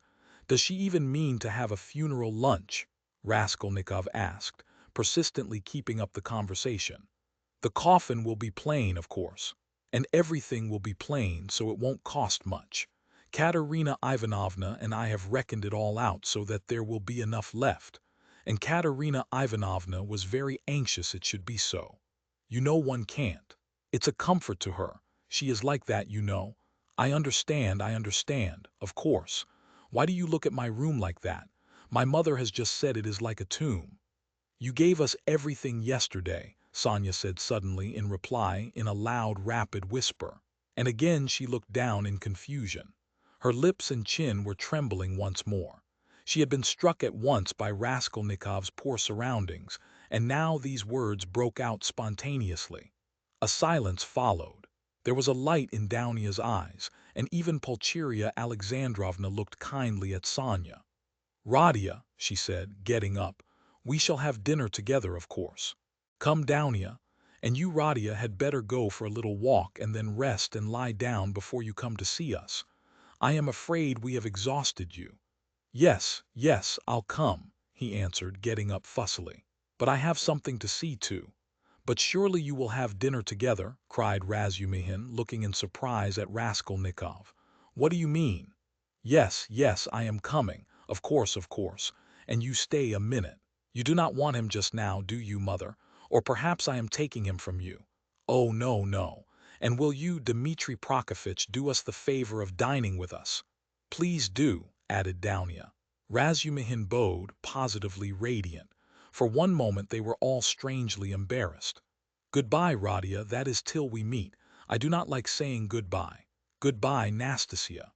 "Ah, I have said goodbye again." Pulcheria Alexandrovna meant to greet Sonia too, but it somehow failed to come off and she went in a flutter out of the room. But Avditia Romanovna seemed to await her turn, and following her mother out, gave Sonia an attentive, courteous bow. Sonia, in confusion, gave a hurried, frightened curtsy. There was a look of poignant discomfort in her face, as though Avditia Romanovna's courtesy and attention were oppressive and painful to her. "Downia, goodbye," called Raskolnikov in the passage. "Give me your hand." "Why, I did give it to you. Have you forgotten?" said Downia, turning warmly and awkwardly to him. "Never mind, give it to me again." And he squeezed her fingers warmly. Downia smiled, flushed, pulled her hand away and went off quite happy. "Come, that's capital," he said to Sonia, going back and looking brightly at her. "God give peace to the dead, the living have still to live. That is right, isn't it?" Sonia looked surprised at the sudden brightness of his face. He looked at her for some moments in silence. The whole history of the dead father floated before his memory in those moments. "Heavens, Downia," Pulcheria Alexandrovna began, as soon as they were in the street, "I really feel relieved myself at coming away, more at ease. How little did I think yesterday in the train that I could ever be glad of that. I tell you again, mother, he is still very ill. Don't you see it? Perhaps worrying about us upset him. We must be patient, and much can be forgiven." "Well, you were not very patient." Pulcheria Alexandrovna caught her up hotly and jealously. "Do you know, Downia, I was looking at you too. You are the very portrait of him, and not so much in face as in soul. You are both melancholy, both morose and hot-tempered, both haughty and both generous. Surely he can't be an egoist, Downia. When I think of what is in store for us this evening, my heart sinks. Don't be uneasy, mother. What must be will be. Downia, only think what a position we are in. What if Pyotr Petrovitch breaks it off?" Poor Pulcheria Alexandrovna blurted out incautiously. "He won't be worth much if he does," answered Downia, sharply and contemptuously. "We did well to come away," Pulcheria Alexandrovna hurriedly broke in. "He was in a hurry about some business or other. If he gets out and has a breath of air, it is fearfully close in his room. But where is one to get a breath of air here? The very streets here feel like shut-up rooms. Good heavens, what a town! Stay, this side, they will crush you carrying something. Why, it is a piano they have got, I declare. How they push! I am very much afraid of that young woman too." "What young woman, mother?" "Why, that Sofya Semyonovna who was there just now. Why, I have a presentiment, Downia. Well, you may believe it or not, but as soon as she came in, that very minute, I felt that she was the chief cause of the trouble." "Nothing of the sort," cried Downia in vexation. What nonsense with your presentiments, mother. He only made her acquaintance the evening before, and he did not know her when she came in. Well, you will see. She worries me, but you will see, you will see. I was so frightened. She was gazing at me with those eyes. I could scarcely sit still in my chair when he began introducing her. Do you remember? It seems so strange, but Pyotr Petrovitch writes like that about her, and he introduces her to us, to you. So he must think a great deal of her. People will write anything. We were talked about and written about too. Have you forgotten? I am sure that she is a good girl and that it is all nonsense. God grant it may be. And Pyotr Petrovitch is a contemptible slanderer, Downia snapped out suddenly. Pulcheria Alexandrovna was crushed. The conversation was not resumed. I will tell you what I want with you, said Raskolnikov, drawing Razumihin to the window. Then I will tell Katerina Ivanovna that you are coming, Sonia said hurriedly, preparing to depart. 1 minute, Sofya Semyonovna. We have no secrets. You are not in our way. I want to have another word or two with you. Listen. He turned suddenly to Razumihin again. You know that, what's his name? Porfiry Petrovitch? I should think so. He is a relation. Why, added the latter with interest, is not he managing that case? You know about that murder. You were speaking about it yesterday. Yes. Well, Razumihin's eyes opened wide. He was inquiring for people who had pawned things, and I have some pledges there, too, trifles. A ring my sister gave me as a keepsake when I left home, and my father's silver watch. They are only worth 5 or 6 rubles altogether. But I value them. So what am I to do now? I do not want to lose the things, especially the watch. I was quaking just now, for fear Mother would ask to look at it when we spoke of Downia's watch. It is the only thing of Father's left us. She would be ill if it were lost. You know what women are, so tell me what to do. I know I ought to have given notice at the police station, but would it not be better to go straight to Porfiry? Eh? What do you think? The matter might be settled more quickly. You see, Mother may ask for it before dinner. Certainly not to the police station.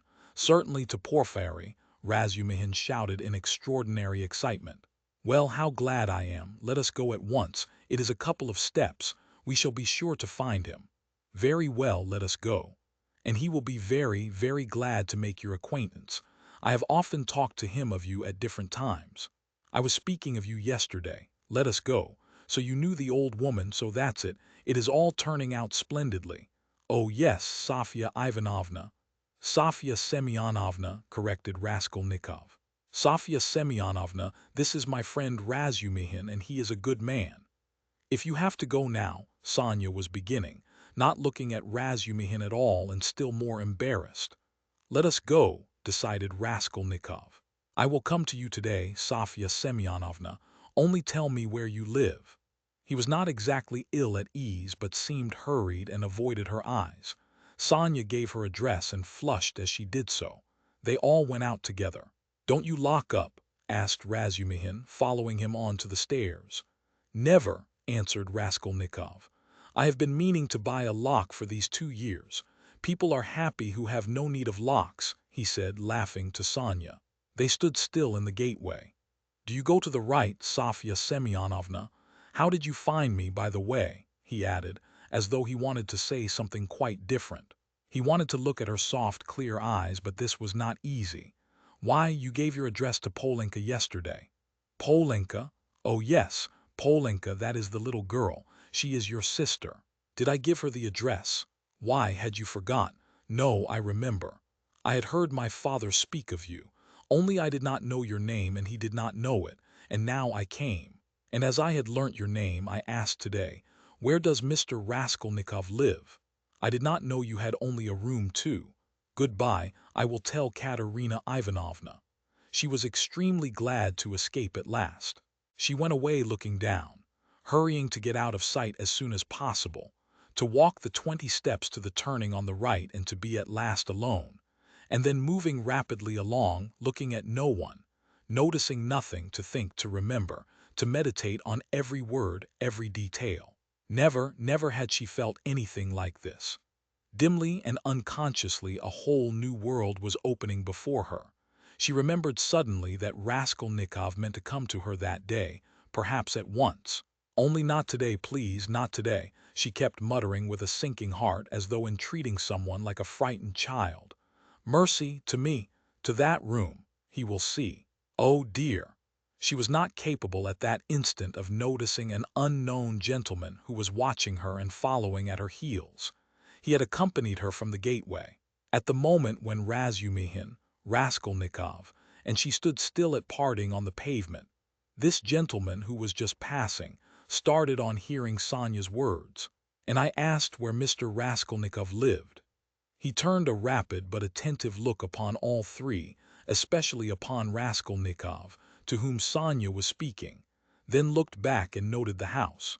All this was done in an instant as he passed, and trying not to betray his interest, he walked on more slowly as though waiting for something. He was waiting for Sonia. He saw that they were parting and that Sonia was going home. Home. Where? I've seen that face somewhere, he thought. I must find out. At the turning he crossed over, looked round, and saw Sonia coming the same way, noticing nothing. She turned the corner. He followed her on the other side. After about 50 paces he crossed over again, overtook her and kept 2 or 3 yards behind her. He was a man about 50, rather tall and thickly set, with broad high shoulders which made him look as though he stooped a little. He wore good and fashionable clothes and looked like a gentleman of position. He carried a handsome cane, which he tapped on the pavement at each step. His gloves were spotless. He had a broad, rather pleasant face with high cheekbones and a fresh color, not often seen in Petersburg. His flaxen hair was still abundant, and only touched here and there with gray, and his thick square beard was even lighter than his hair. His eyes were blue and had a cold and thoughtful look. His lips were crimson.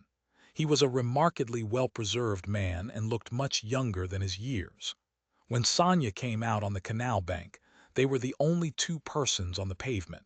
He observed her dreaminess and preoccupation. On reaching the house where she lodged, Sonia turned in at the gate. He followed her, seeming rather surprised. In the courtyard she turned to the right corner. "Bah!" muttered the unknown gentleman and mounted the stairs behind her. Only then Sonia noticed him. She reached the 3rd story, turned down the passage and rang at number 9. On the door was inscribed in chalk, "Kapernaumov Tailor." "Bah!" the stranger repeated again, wondering at the strange coincidence, and he rang next door at number 8. The doors were 2 or 3 yards apart. "You lodge at Kapernaumov's," he said, looking at Sonia and laughing. "He altered a waistcoat for me yesterday. I am staying close here at Madame Reslick's. How odd!" Sonia looked at him attentively. "We are neighbors," he went on gaily. "I only came to town the day before yesterday. Goodbye for the present." Sonia made no reply. The door opened and she slipped in. She felt for some reason ashamed and uneasy. On the way to Porfiry's, Razumihin was obviously excited. "That's capital, brother," he repeated several times, "and I am glad, I am glad." "What are you glad about?" Raskolnikov thought to himself. "I didn't know that you pledged things at the old woman's too, and, was it long ago? I mean, was it long since you were there? What a simple-hearted fool he is. When was it?" Raskolnikov stopped still to recollect. 2 or 3 days before her death it must have been. "But I am not going to redeem the things now," he put in with a sort of hurried and conspicuous solicitude about the things. "I've not more than a silver rouble left." After last night's accursed delirium, he laid special emphasis on the delirium. "Yes, yes," Razumihin hastened to agree with what was not clear. "Then that's why you were stuck." "Partly. You know, in your delirium you were continually mentioning some rings or chains." "Yes, yes. That's clear, it's all clear now. Hullo, how that idea must have got about among them. Here this man will go to the stake for me, and I find him delighted at having it cleared up why I spoke of rings in my delirium. What a hold the idea must have on all of them. Shall we find him?" he asked suddenly. "Oh, yes," Razumihin answered quickly. "He is a nice fellow, you will see, brother. Rather clumsy, that is to say, he is a man of polished manners, but I mean clumsy in a different sense. He is an intelligent fellow, very much so indeed, but he has his own range of ideas. He is incredulous, skeptical, cynical. He likes to impose on people, or rather to make fun of them. His is the old circumstantial method, but he understands his work thoroughly. Last year he cleared up a case of murder in which the police had hardly a clue. He is very, very anxious to make your acquaintance. On what grounds is he so anxious? Oh, it's not exactly. You see, since you've been ill, I happen to have mentioned you several times. So, when he heard about your being a law student and not able to finish your studies, he said, "What a pity." And so I concluded. From everything together, not only that, yesterday Zametov. You know, Radia, I talked some nonsense on the way home to you yesterday when I was drunk. I am afraid, brother, of your exaggerating it, you see. What? That they think I am a madman. Maybe they are right, he said with a constrained smile. Yes, yes. That is pooh, no. But all that I said, and there was something else too, it was all nonsense, drunken nonsense. But why are you apologizing? I am so sick of it all, Raskolnikov cried with exaggerated irritability. It was partly assumed, however. I know, I understand. Believe me, I understand. One's ashamed to speak of it. If you are ashamed, then don't speak of it. Both were silent. Razumihin was more than ecstatic, and Raskolnikov perceived it with repulsion. He was alarmed, too, by what Razumihin had just said about Porfiry. I shall have to pull a long face with him, too, he thought, with a beating heart, and he turned white, and do it naturally, too. But the most natural thing would be to do nothing at all. Carefully do nothing at all. No, carefully would not be natural again. Oh, well, we shall see how it turns out. We shall see, directly. Is it a good thing to go or not? The butterfly flies to the light. My heart is beating, that's what's bad. In this gray house, said Razumihin. The most important thing, does Porfiry know that I was at the old hag's flat yesterday and asked about the blood? I must find that out instantly as soon as I go in, find out from his face. Otherwise, I'll find out if it's my ruin. I say, brother, he said suddenly, addressing Razumihin with a sly smile, I have been noticing all day that you seem to be curiously excited. Isn't it so? Excited? Not a bit of it, said Razumihin, stung to the quick. Yes, brother, I assure you it's noticeable. Why, you sat on your chair in a way you never do sit, on the edge somehow, and you seemed to be writhing all the time. You kept jumping up for nothing. One moment you were angry, and the next your face looked like a sweetmeat. You even blushed, especially when you were invited to dinner, you blushed awfully. Nothing of the sort, nonsense. What do you mean? But why are you wriggling out of it like a schoolboy? By Jove, there he's blushing again. What a pig you are! But why are you so shamefaced about it? Romeo, stay, I'll tell of you today. Ha ha ha. I'll make mother laugh and someone else too. Listen, listen, listen, this is serious. What next, you fiend? Razumihin was utterly overwhelmed, turning cold with horror. What will you tell them? Come, brother. Phoo, what a pig you are. You are like a summer rose. And if only you knew how it suits you, a Romeo over 6 foot high. And how you've washed today, you cleaned your nails, I declare. That's something unheard of. Why, I do believe you've got pomatum on your hair. Bend down. Pig! Raskolnikov laughed as though he could not restrain himself. So laughing, they entered Porfiry Petrovitch's flat. This is what Raskolnikov wanted. From within they could be heard laughing as they came in, still guffawing in the passage. Not a word here or I'll brain you, Razumihin whispered furiously, seizing Raskolnikov by the shoulder.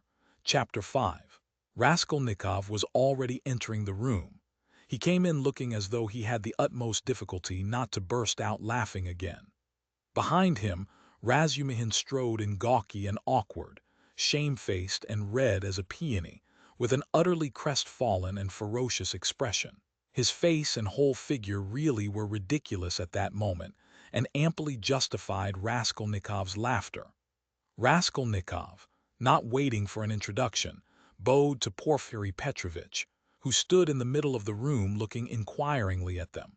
He held out his hand and shook hands, still apparently making desperate efforts to subdue his mirth and utter a few words to introduce himself.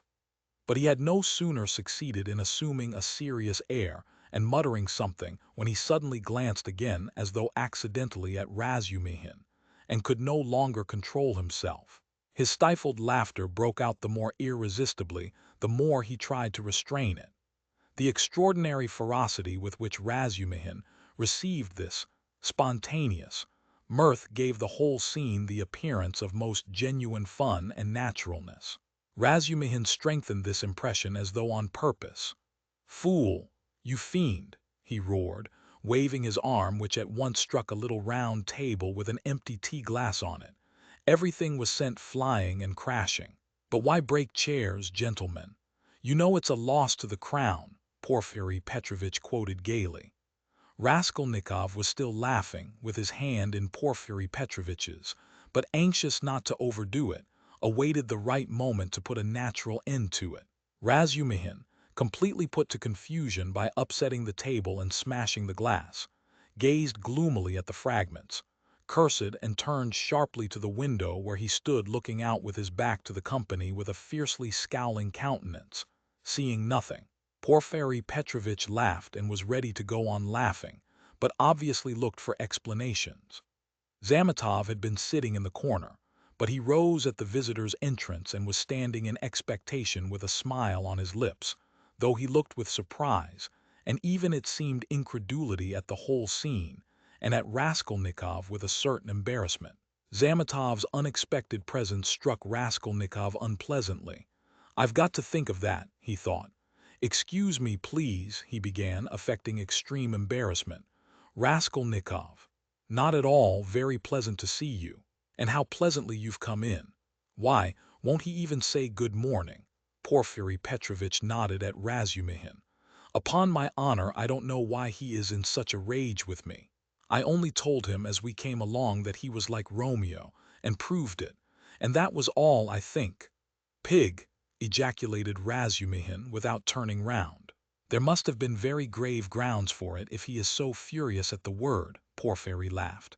"Oh, you sharp lawyer! Damn you all!" snapped Razumihin, and suddenly bursting out laughing himself, he went up to Porfiry with a more cheerful face as though nothing had happened. "That'll do, we are all fools, to come to business. This is my friend Rodion Romanovitch Raskolnikov. In the first place, he has heard of you and wants to make your acquaintance, and secondly, he has a little matter of business with you." "Bah, Zametov, what brought you here? Have you met before? Have you known each other long? What does this mean?" thought Raskolnikov uneasily. Zametov seemed taken aback, but not very much so. "Why, it was at your rooms we met yesterday," he said easily. "Then I have been spared the trouble. All last week he was begging me to introduce him to you. Porfiry and you have sniffed each other out without me. Where is your tobacco?" Porfiry Petrovitch was wearing a dressing gown, very clean linen, and trodden-down slippers. He was a man of about 35, short, stout even to corpulence, and clean-shaven. He wore his hair cut short and had a large round head, particularly prominent at the back. His soft, round, rather snub-nosed face was of a sickly yellowish color, but had a vigorous and rather ironical expression. It would have been good-natured except for a look in the eyes, which shone with a watery, mawkish light under almost white, blinking eyelashes. The expression of those eyes was strangely out of keeping with his somewhat womanish figure, and gave it something far more serious than could be guessed at first sight. As soon as Porfiry Petrovitch heard that his visitor had a little matter of business with him, he begged him to sit down on the sofa and sat down himself on the other end, waiting for him to explain his business, with that careful and over-serious attention which is at once oppressive and embarrassing, especially to a stranger, and especially if what you are discussing is in your opinion of far too little importance for such exceptional solemnity. But in brief and coherent phrases, Raskolnikov explained his business clearly and exactly, and was so well satisfied with himself that he even succeeded in taking a good look at Porfiry. Porfiry Petrovitch did not once take his eyes off him. Razumihin, sitting opposite at the same table, listened warmly and impatiently, looking from one to the other every moment with rather excessive interest. "Fool," Raskolnikov swore to himself.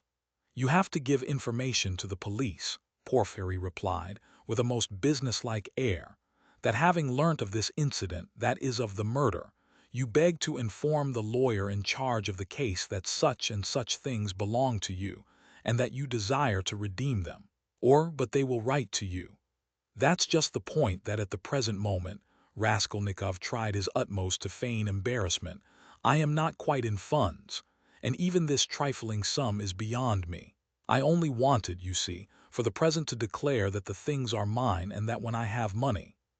That's no matter, answered Porfiry Petrovitch, receiving his explanation of his pecuniary position coldly, but you can, if you prefer, write straight to me to say that having been informed of the matter and claiming such and such as your property, you beg. On an ordinary sheet of paper, Raskolnikov interrupted eagerly, again interested in the financial side of the question. Oh, the most ordinary, and suddenly Porfiry Petrovitch looked with obvious irony at him, screwing up his eyes and, as it were, winking at him. But perhaps it was Raskolnikov's fancy, for it all lasted but a moment. There was certainly something of the sort. Raskolnikov could have sworn he winked at him, goodness knows why. He knows, flashed through his mind like lightning. Forgive my troubling you about such trifles, he went on, a little disconcerted. The things are only worth 5 rubles, but I prize them particularly for the sake of those from whom they came to me, and I must confess that I was alarmed when I heard. That's why you were so much struck when I mentioned to Zosimov that Porfiry was inquiring for everyone who had pledges, Razumihin put in with obvious intention. This was really unbearable. Raskolnikov could not help glancing at him with a flash of vindictive anger in his black eyes, but immediately recollected himself. "You seem to be jeering at me, brother," he said to him, with a well-feigned irritability. "I dare say I do seem to you absurdly anxious about such trash, but you mustn't think me selfish or grasping for that, and these 2 things may be anything but trash in my eyes. I told you just now that the silver watch, though it's not worth a cent, is the only thing left us of my father's. You may laugh at me, but my mother is here." He turned suddenly to Porfiry. "And if she knew," he turned again hurriedly to Razumihin, carefully making his voice tremble, "that the watch was lost, she would be in despair. You know what women are." "Not a bit of it, I didn't mean that at all, quite the contrary," shouted Razumihin, distressed. "Was it right? Was it natural? Did I overdo it?" Raskolnikov asked himself in a tremor. "Why did I say that about women?" "Oh, your mother is with you?" Porfiry Petrovitch inquired. "Yes." "When did she come?" "Last night." Porfiry paused as though reflecting. "Your things would not in any case be lost," he went on calmly and coldly. "I have been expecting you here for some time." And as though that was a matter of no importance, he carefully offered the ashtray to Razumihin, who was ruthlessly scattering cigarette ash over the carpet. Raskolnikov shuddered, but Porfiry did not seem to be looking at him and was still concerned with Razumihin's cigarette. "What? Expecting him? Why, did you know that he had pledges there?" cried Razumihin. Porfiry Petrovitch addressed himself to Raskolnikov. "Your things, the ring and the watch, were wrapped up together, and on the paper your name was legibly written in pencil, together with the date on which you left them with her." "How observant you are!" Raskolnikov smiled awkwardly, doing his very utmost to look him straight in the face, but he failed and suddenly added, "I say that because I suppose there were a great many pledges, that it must be difficult to remember them all. But you remember them all so clearly and stupid, feeble," he thought. "Why did I add that?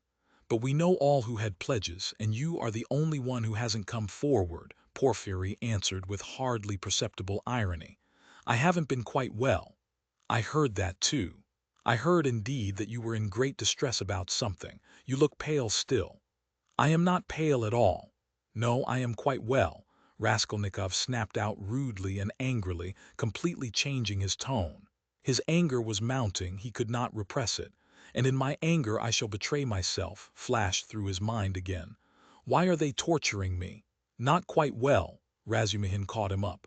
"What next?" "He was unconscious and delirious all yesterday. Would you believe, Porfiry, as soon as our backs were turned, he dressed, though he could hardly stand, and gave us the slip and went off on a spree somewhere till midnight, delirious all the time. Would you believe it? Extraordinary. Really delirious. You don't say so. Porfiry shook his head in a womanish way. Nonsense, don't you believe it?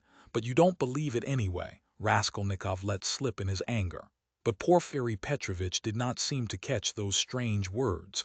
But how could you have gone out if you hadn't been delirious? Razumihin got hot suddenly. What did you go out for? What was the object of it? And why on the sly? Were you in your senses when you did it? Now that all danger is over I can speak plainly. I was awfully sick of them yesterday. Raskolnikov addressed Porfiry suddenly with a smile of insolent defiance. I ran away from them to take lodgings where they wouldn't find me, and took a lot of money with me. Mr. Zametov there saw it. I say, Mr. Zametov, was I sensible or delirious yesterday?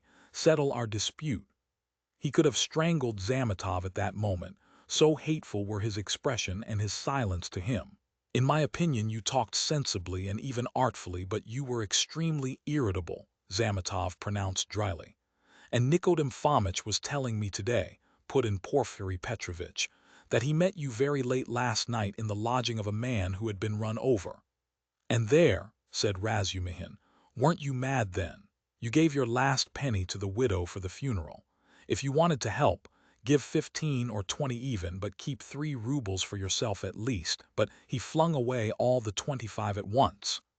Maybe I found a treasure somewhere and you know nothing of it. So that's why I was liberal yesterday. Mr. Zametov knows I've found a treasure. Excuse us, please, for disturbing you for half an hour with such trivialities, he said, turning to Porfiry Petrovitch with trembling lips. We are boring you, aren't we? Oh no, quite the contrary, quite the contrary. If only you knew how you interest me. It's interesting to look on and listen. And I am really glad you have come forward at last. But you might give us some tea. My throat's dry, cried Razumihin. Capital idea. Perhaps we will all keep you company, wouldn't you like? Something more essential before tea. Get along with you. Porfiry Petrovitch went out to order tea. Raskolnikov's thoughts were in a whirl. He was in terrible exasperation. The worst of it is they don't disguise it. They don't care to stand on ceremony. And how, if you didn't know me at all, did you come to talk to Nikodem Fomitch about me? So they don't care to hide that they are tracking me like a pack of dogs. They simply spit in my face. He was shaking with rage. Come, strike me openly, don't play with me like a cat with a mouse. It's hardly civil, Porfiry Petrovitch, but perhaps I won't allow it. I shall get up and throw the whole truth in your ugly faces, and you'll see how I despise you. He could hardly breathe. And what if it's only my fancy? What if I am mistaken, and through inexperience I get angry and don't keep up my nasty part? Perhaps it's all unintentional. All their phrases are the usual ones, but there is something about them. It all might be said, but there is something. Why did he say bluntly with her? Why did Zametov add that I spoke artfully? Why do they speak in that tone? Yes, the tone. Razumihin is sitting here, why does he see nothing? That innocent blockhead never does see anything. Feverish again. Did Porfiry wink at me just now? Of course it's nonsense. What could he wink for? Are they trying to upset my nerves, or are they teasing me? Either it's ill fancy or they know. Even Zametov is rude. Is Zametov rude? Zametov has changed his mind. I foresaw he would change his mind. He is at home here while it's my first visit. Porfiry does not consider him a visitor, sits with his back to him. They're as thick as thieves, no doubt, over me. Not a doubt they were talking about me before we came. Do they know about the flat? If only they'd make haste. When I said that I ran away to take a flat, he let it pass. I put that in cleverly about a flat, it may be of use afterwards. Delirious, indeed. Ha ha ha. He knows all about last night. He didn't know of my mother's arrival. The hag had written the date on in pencil. You are wrong, you won't catch me. There are no facts. It's all supposition, you produce facts. The flat even isn't a fact but delirium. I know what to say to them. Do they know about the flat? I won't go without finding out. What did I come for? But my being angry now maybe is a fact. Fool, how irritable I am. Perhaps that's right, to play the invalid. He is feeling me. He will try to catch me. Why did I come? All this flashed like lightning through his mind. Porfiry Petrovitch returned quickly. He became suddenly more jovial. Your party yesterday, brother, has left my head rather, and I am out of sorts altogether, he began in quite a different tone, laughing to Razumihin. Was it interesting? I left you yesterday at the most interesting point. Who got the best of it? Oh, no one, of course. They got on to everlasting questions, floated off into space. Only fancy, Radia, what we got on to yesterday, whether there is such a thing as crime. I told you that we talked our heads off. What is there strange? It's an everyday social question, Raskolnikov answered casually. The question wasn't put quite like that, observed Porfiry.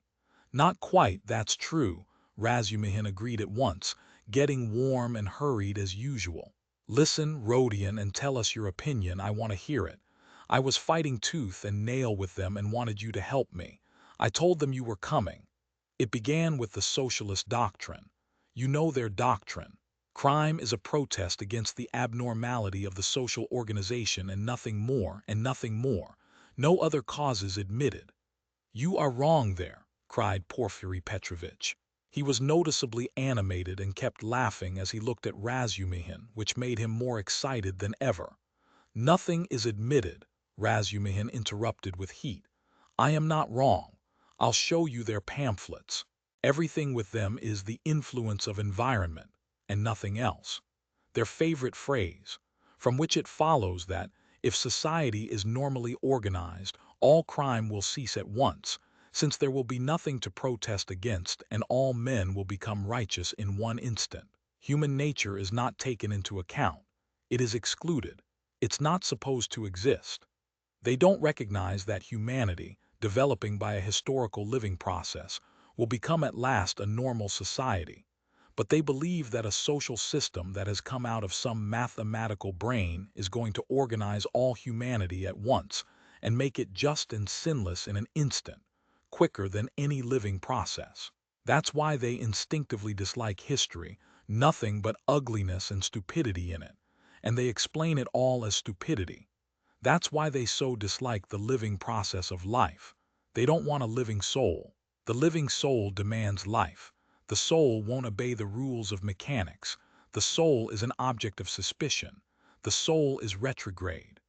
But what they want, though it smells of death and can be made of India rubber, at least is not alive, has no will, is servile and won't revolt.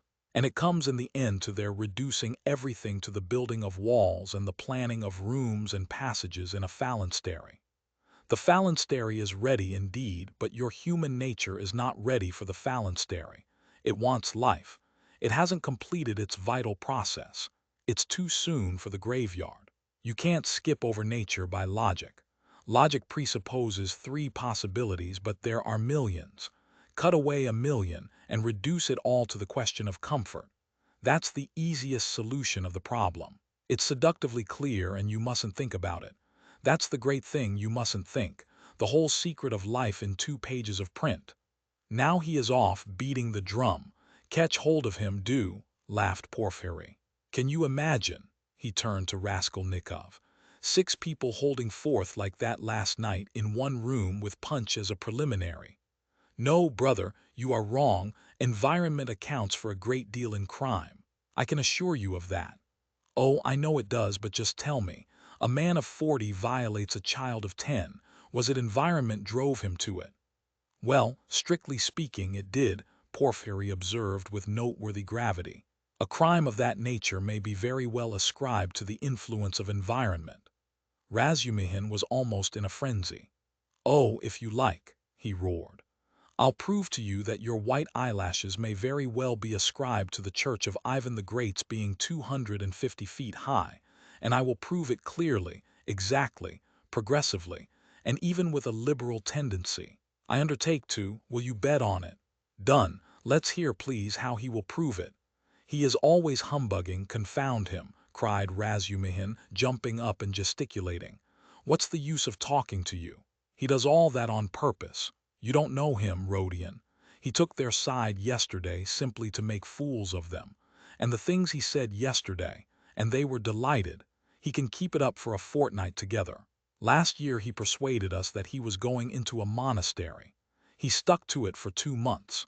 Not long ago, he took it into his head to declare he was going to get married, that he had everything ready for the wedding. He ordered new clothes indeed. We all began to congratulate him. There was no bride, nothing, all pure fantasy. Ah, you are wrong. I got the clothes before. It was the new clothes, in fact, that made me think of taking you in. Are you such a good dissembler? Raskolnikov asked carelessly. You wouldn't have supposed it, eh? Wait a bit, I shall take you in too. Ha ha ha. No, I'll tell you the truth. All these questions about crime, environment, children, recall to my mind an article of yours which interested me at the time. On crime, or something of the sort, I forget the title. I read it with pleasure 2 months ago in the periodical review. My article, in the periodical review? Raskolnikov asked in astonishment. I certainly did write an article upon a book 6 months ago when I left the university, but I sent it to the weekly review. But it came out in the periodical, and the weekly review ceased to exist, so that's why it wasn't printed at the time. That's true. But when it ceased to exist, the weekly review was amalgamated with the periodical, and so your article appeared 2 months ago in the latter. Didn't you know? Raskolnikov had not known. Why, you might get some money out of them for the article. What a strange person you are. You lead such a solitary life that you know nothing of matters that concern you directly. It's a fact, I assure you. Bravo, Radia. I knew nothing about it either, cried Razumihin. I'll run today to the reading room and ask for the number. 2 months ago. What was the date? It doesn't matter, though, I will find it. Think of not telling us. How did you find out that the article was mine? It's only signed with an initial. I only learnt it by chance the other day. Through the editor, I know him. I was very much interested. I analyzed, if I remember, the psychology of a criminal before and after the crime. Yes, and you maintain that the perpetration of a crime is always accompanied by illness. Very, very original, but it was not that part of your article that interested me so much, but an idea at the end of the article which I regret to say, you merely suggested without working it out clearly. There is, if you recollect, a suggestion that there are certain persons who can, that is, not precisely are able to, but have a perfect right to commit breaches of morality and crimes, and that the law is not for them. Raskolnikov smiled at the exaggerated and intentional distortion of his idea. What do you mean? A right to crime, but not because of the influence of environment? Razumihin inquired with some alarm even. No, not exactly because of it, answered Porfiry. In his article, all men are divided into ordinary and extraordinary. Ordinary men have to live in submission, have no right to transgress the law, because, don't you see, they are ordinary. But extraordinary men have a right to commit any crime and to transgress the law in any way just because they are extraordinary. That was your idea, if I am not mistaken. What do you mean? That can't be right, Razumihin muttered in bewilderment. Raskolnikov smiled again. He saw the point at once and knew where they wanted to drive him. He decided to take up the challenge. That wasn't quite my contention, he began simply and modestly. Yet I admit that you have stated it almost correctly. Perhaps, if you like, perfectly so. It almost gave him pleasure to admit this. The only difference is that I don't contend that extraordinary people are always bound to commit breaches of morals, as you call it. In fact, I doubt whether such an argument could be published.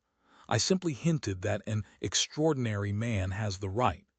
That is not an official right, but an inner right to decide in his own conscience to overstep certain obstacles, and only in case it is essential for the practical fulfillment of his idea, sometimes, perhaps, of benefit to the whole of humanity. You say that my article isn't definite. I am ready to make it as clear as I can.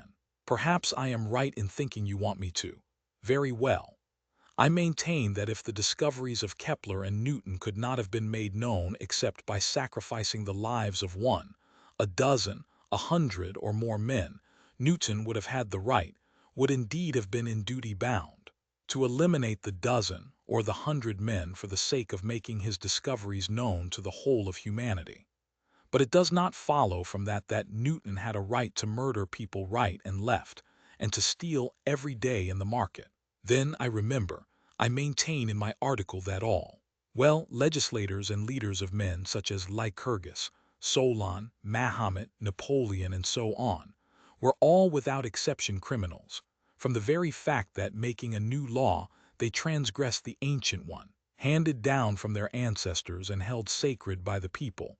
And they did not stop short at bloodshed either, if that bloodshed, often of innocent persons fighting bravely in defense of ancient law, were of use to their cause. It's remarkable, in fact, that the majority indeed of these benefactors and leaders of humanity were guilty of terrible carnage. In short, I maintain that all great men, or even men a little out of the common, that is to say capable of giving some new word, must from their very nature be criminals, more or less, of course. Otherwise it's hard for them to get out of the common rut, and to remain in the common rut is what they can't submit to from their very nature again, and to my mind they ought not, indeed, to submit to it. You see that there is nothing particularly new in all that. The same thing has been printed and read 1,000 times before. As for my division of people into ordinary and extraordinary, I acknowledge that it's somewhat arbitrary, but I don't insist upon exact numbers. I only believe in my leading idea that men are in general divided by a law of nature into two categories: inferior, ordinary. That is, so to say, material that serves only to reproduce its kind, and men who have the gift or the talent to utter a new word. There are, of course, innumerable subdivisions, but the distinguishing features of both categories are fairly well marked. The first category, generally speaking, are men conservative in temperament and law-abiding. They live under control and love to be controlled. To my thinking, it is their duty to be controlled, because that's their vocation, and there is nothing humiliating in it for them. The second category all transgress the law. They are destroyers or disposed to destruction according to their capacities. The crimes of these men are of course relative and varied. For the most part they seek in very varied ways the destruction of the present for the sake of the better. But if such a one is forced for the sake of his idea to step over a corpse or wade through blood, he can, I maintain, find within himself, in his conscience, a sanction for wading through blood.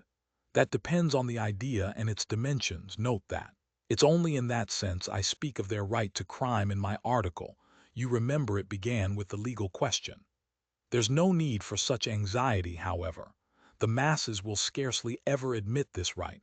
They punish them or hang them more or less, and in doing so fulfill quite justly their conservative vocation. But the same masses set these criminals on a pedestal in the next generation and worship them more or less. The first category is always the man of the present, the second the man of the future. The first preserve the world and people it, the second move the world and lead it to its goal. Each class has an equal right to exist. In fact, all have equal rights with me, and vive la guerre éternelle, till the New Jerusalem, of course. Then you believe in the New Jerusalem, do you? I do, Raskolnikov answered firmly. As he said these words, and during the whole preceding tirade he kept his eyes on one spot on the carpet. And do you believe in God? Excuse my curiosity. I do, repeated Raskolnikov, raising his eyes to Porfiry. And do you believe in Lazarus rising from the dead? I do. Why do you ask all this? You believe it literally, literally. You don't say so, I asked from curiosity, excuse me. But let us go back to the question. They are not always executed. Some, on the contrary, triumph in their lifetime. Oh yes, some attain their ends in this life, and then they begin executing other people, if it's necessary. Indeed, for the most part they do. Your remark is very witty. Thank you. But tell me this. How do you distinguish those extraordinary people from the ordinary ones? Are there signs at their birth? I feel there ought to be more exactitude, more external definition. Excuse the natural anxiety of a practical law-abiding citizen, but couldn't they adopt a special uniform, for instance? Couldn't they wear something, be branded in some way? For you know if confusion arises and a member of one category imagines that he belongs to the other, begins to eliminate obstacles, as you so happily expressed it then. Oh, that very often happens. That remark is wittier than the other. Thank you. No reason to, but take note that the mistake can only arise in the first category, that is among the ordinary people, as I perhaps unfortunately called them. In spite of their predisposition to obedience, very many of them, through a playfulness of nature, sometimes vouchsafed even to the cow, like to imagine themselves advanced people, destroyers, and to push themselves into the new movement, and this quite sincerely.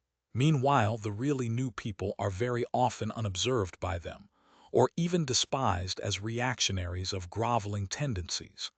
But I don't think there is any considerable danger here, and you really need not be uneasy, for they never go very far. Of course, they might have a thrashing sometimes for letting their fancy run away with them and to teach them their place, but no more. In fact, even this isn't necessary, as they castigate themselves, for they are very conscientious. Some perform this service for one another, and others chastise themselves with their own hands.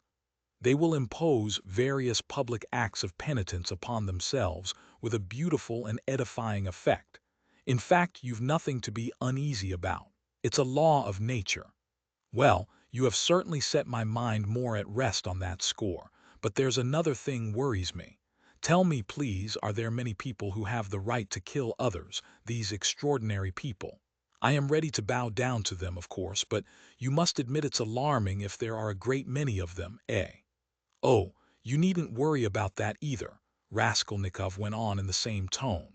People with new ideas, people with the faintest capacity for saying something new, are extremely few in number, extraordinarily so in fact. One thing only is clear, that the appearance of all these grades and subdivisions of men must follow with unfailing regularity some law of nature. That law, of course, is unknown at present, but I am convinced that it exists, and one day may become known. The vast mass of mankind is mere material, and only exists in order by some great effort, by some mysterious process, by means of some crossing of races and stocks, to bring into the world at last perhaps one man out of 1,000 with a spark of independence. 1 in 10,000 perhaps, I speak roughly, approximately, is born with some independence, and with still greater independence 1 in 100,000. The man of genius is one of millions, and the great geniuses, the crown of humanity, appear on earth perhaps 1 in many thousand millions. In fact, I have not peeped into the retort in which all this takes place, but there certainly is and must be a definite law. It cannot be a matter of chance. Why, are you both joking? Razumihin cried at last. There you sit, making fun of one another. Are you serious, Radia? Raskolnikov raised his pale and almost mournful face and made no reply, and the unconcealed, persistent, nervous, and discourteous sarcasm of Porfiry seemed strange to Razumihin beside that quiet and mournful face. Well, brother, if you are really serious, you are right, of course, in saying that it's not new, that it's like what we've read and heard 1,000 times already. But what is really original in all this, and is exclusively your own to my horror, is that you sanction bloodshed in the name of conscience, and, excuse my saying so, with such fanaticism. That, I take it, is the point of your article, but that sanction of bloodshed by conscience is, to my mind, more terrible than the official, legal sanction of bloodshed. You are quite right, it is more terrible, Porfiry agreed. Yes, you must have exaggerated. There is some mistake. I shall read it. You can't think that. I shall read it. All that is not in the article, there's only a hint of it, said Raskolnikov. Yes, yes, Porfiry couldn't sit still. Your attitude to crime is pretty clear to me now, but, excuse me for my impertinence, I am really ashamed to be worrying you like this. You see, you've removed my anxiety as to the two grades getting mixed, but there are various practical possibilities that make me uneasy. What if some man or youth imagines that he is a Lycurgus or Mahomet, a future one of course, and suppose he begins to remove all obstacles. He has some great enterprise before him and needs money for it, and tries to get it. Do you see? Zametov gave a sudden guffaw in his corner. Raskolnikov did not even raise his eyes to him. I must admit, he went on calmly, that such cases certainly must arise. The vain and foolish are particularly apt to fall into that snare, young people especially. Yes, you see. Well then, what then? Raskolnikov smiled in reply. That's not my fault. So it is and so it always will be. He said just now, he nodded at Razumihin, that I sanction bloodshed. Society is too well protected by prisons, banishment, criminal investigators, penal servitude. There's no need to be uneasy. You have but to catch the thief. And what if we do catch him? Then he gets what he deserves. You are certainly logical. But what of his conscience? Why do you care about that? Simply from humanity. If he has a conscience, he will suffer for his mistake. That will be his punishment as well as the prison. But the real geniuses, asked Razumihin frowning, those who have the right to murder, oughtn't they to suffer at all even for the blood they've shed? Why the word ought? It's not a matter of permission or prohibition. He will suffer if he is sorry for his victim. Pain and suffering are always inevitable for a large intelligence and a deep heart. The really great men must, I think, have great sadness on earth, he added dreamily, not in the tone of the conversation. He raised his eyes, looked earnestly at them all, smiled, and took his cap. He was too quiet by comparison with his manner at his entrance, and he felt this. Everyone got up. Well, you may abuse me, be angry with me if you like, Porfiry Petrovitch began again, but I can't resist. Allow me one little question. I know I am troubling you. There is just one little notion I want to express, simply that I may not forget it. Very good, tell me your little notion. Raskolnikov stood waiting, pale and grave before him. Well, you see, I really don't know how to express it properly. It's a playful, psychological idea. When you were writing your article, surely you couldn't have helped, fancying yourself just a little an extraordinary man uttering a new word in your sense. That's so, isn't it? Quite possibly, Raskolnikov answered contemptuously. Razumihin made a movement. And if so, could you bring yourself in case of worldly difficulties and hardship, or for some service to humanity, to overstep obstacles? For instance, to rob and murder.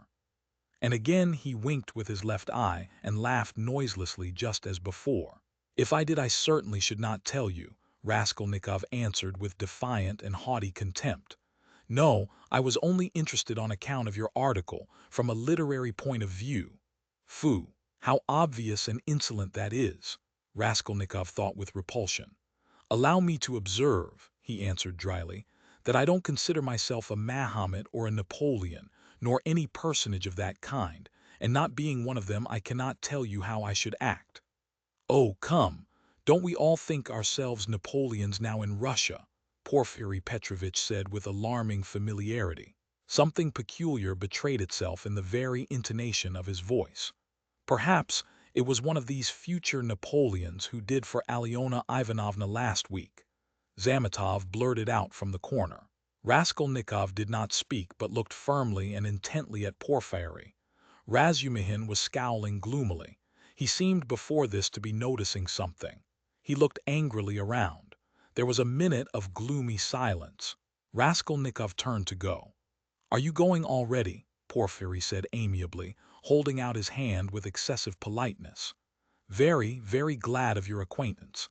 As for your request, have no uneasiness. Write just as I told you, or, better still, come to me there yourself in a day or two.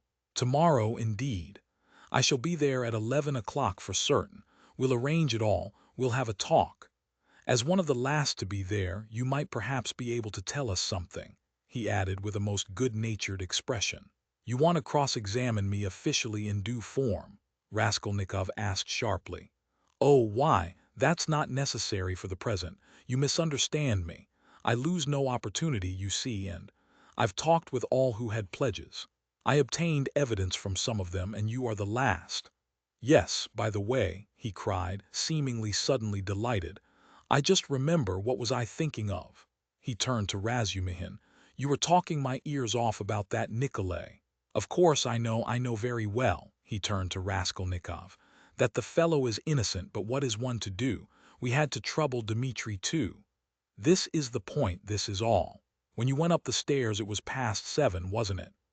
Yes, answered Raskolnikov, with an unpleasant sensation at the very moment he spoke that he need not have said it. Then when you went upstairs between 7 and 8, didn't you see in a flat that stood open on a second story, do you remember? 2 workmen, or at least one of them. They were painting there, didn't you notice them? It's very, very important for them. Painters. No, I didn't see them, Raskolnikov answered slowly, as though ransacking his memory, while at the same instant he was racking every nerve, almost swooning with anxiety to conjecture as quickly as possible where the trap lay and not to overlook anything. No, I didn't see them, and I don't think I noticed a flat like that open. But on the 4th story, he had mastered the trap now and was triumphant. I remember now that someone was moving out of the flat opposite Alyona Ivanovna's. I remember it clearly. Some porters were carrying out a sofa and they squeezed me against the wall. But painters? No, I don't remember that there were any painters, and I don't think that there was a flat open anywhere. No, there wasn't. What do you mean? Razumihin shouted suddenly, as though he had reflected and realized. Why, it was on the day of the murder the painters were at work and he was there 3 days before. What are you asking? Phoo, I have muddled it. Porfiry slapped himself on the forehead. Deuce take it. This business is turning my brain. He addressed Raskolnikov somewhat apologetically. It would be such a great thing for us to find out whether anyone had seen them between 7 and 8 at the flat, so I fancied you could perhaps have told us something. I quite muddled it. Then you should be more careful, Razumihin observed grimly.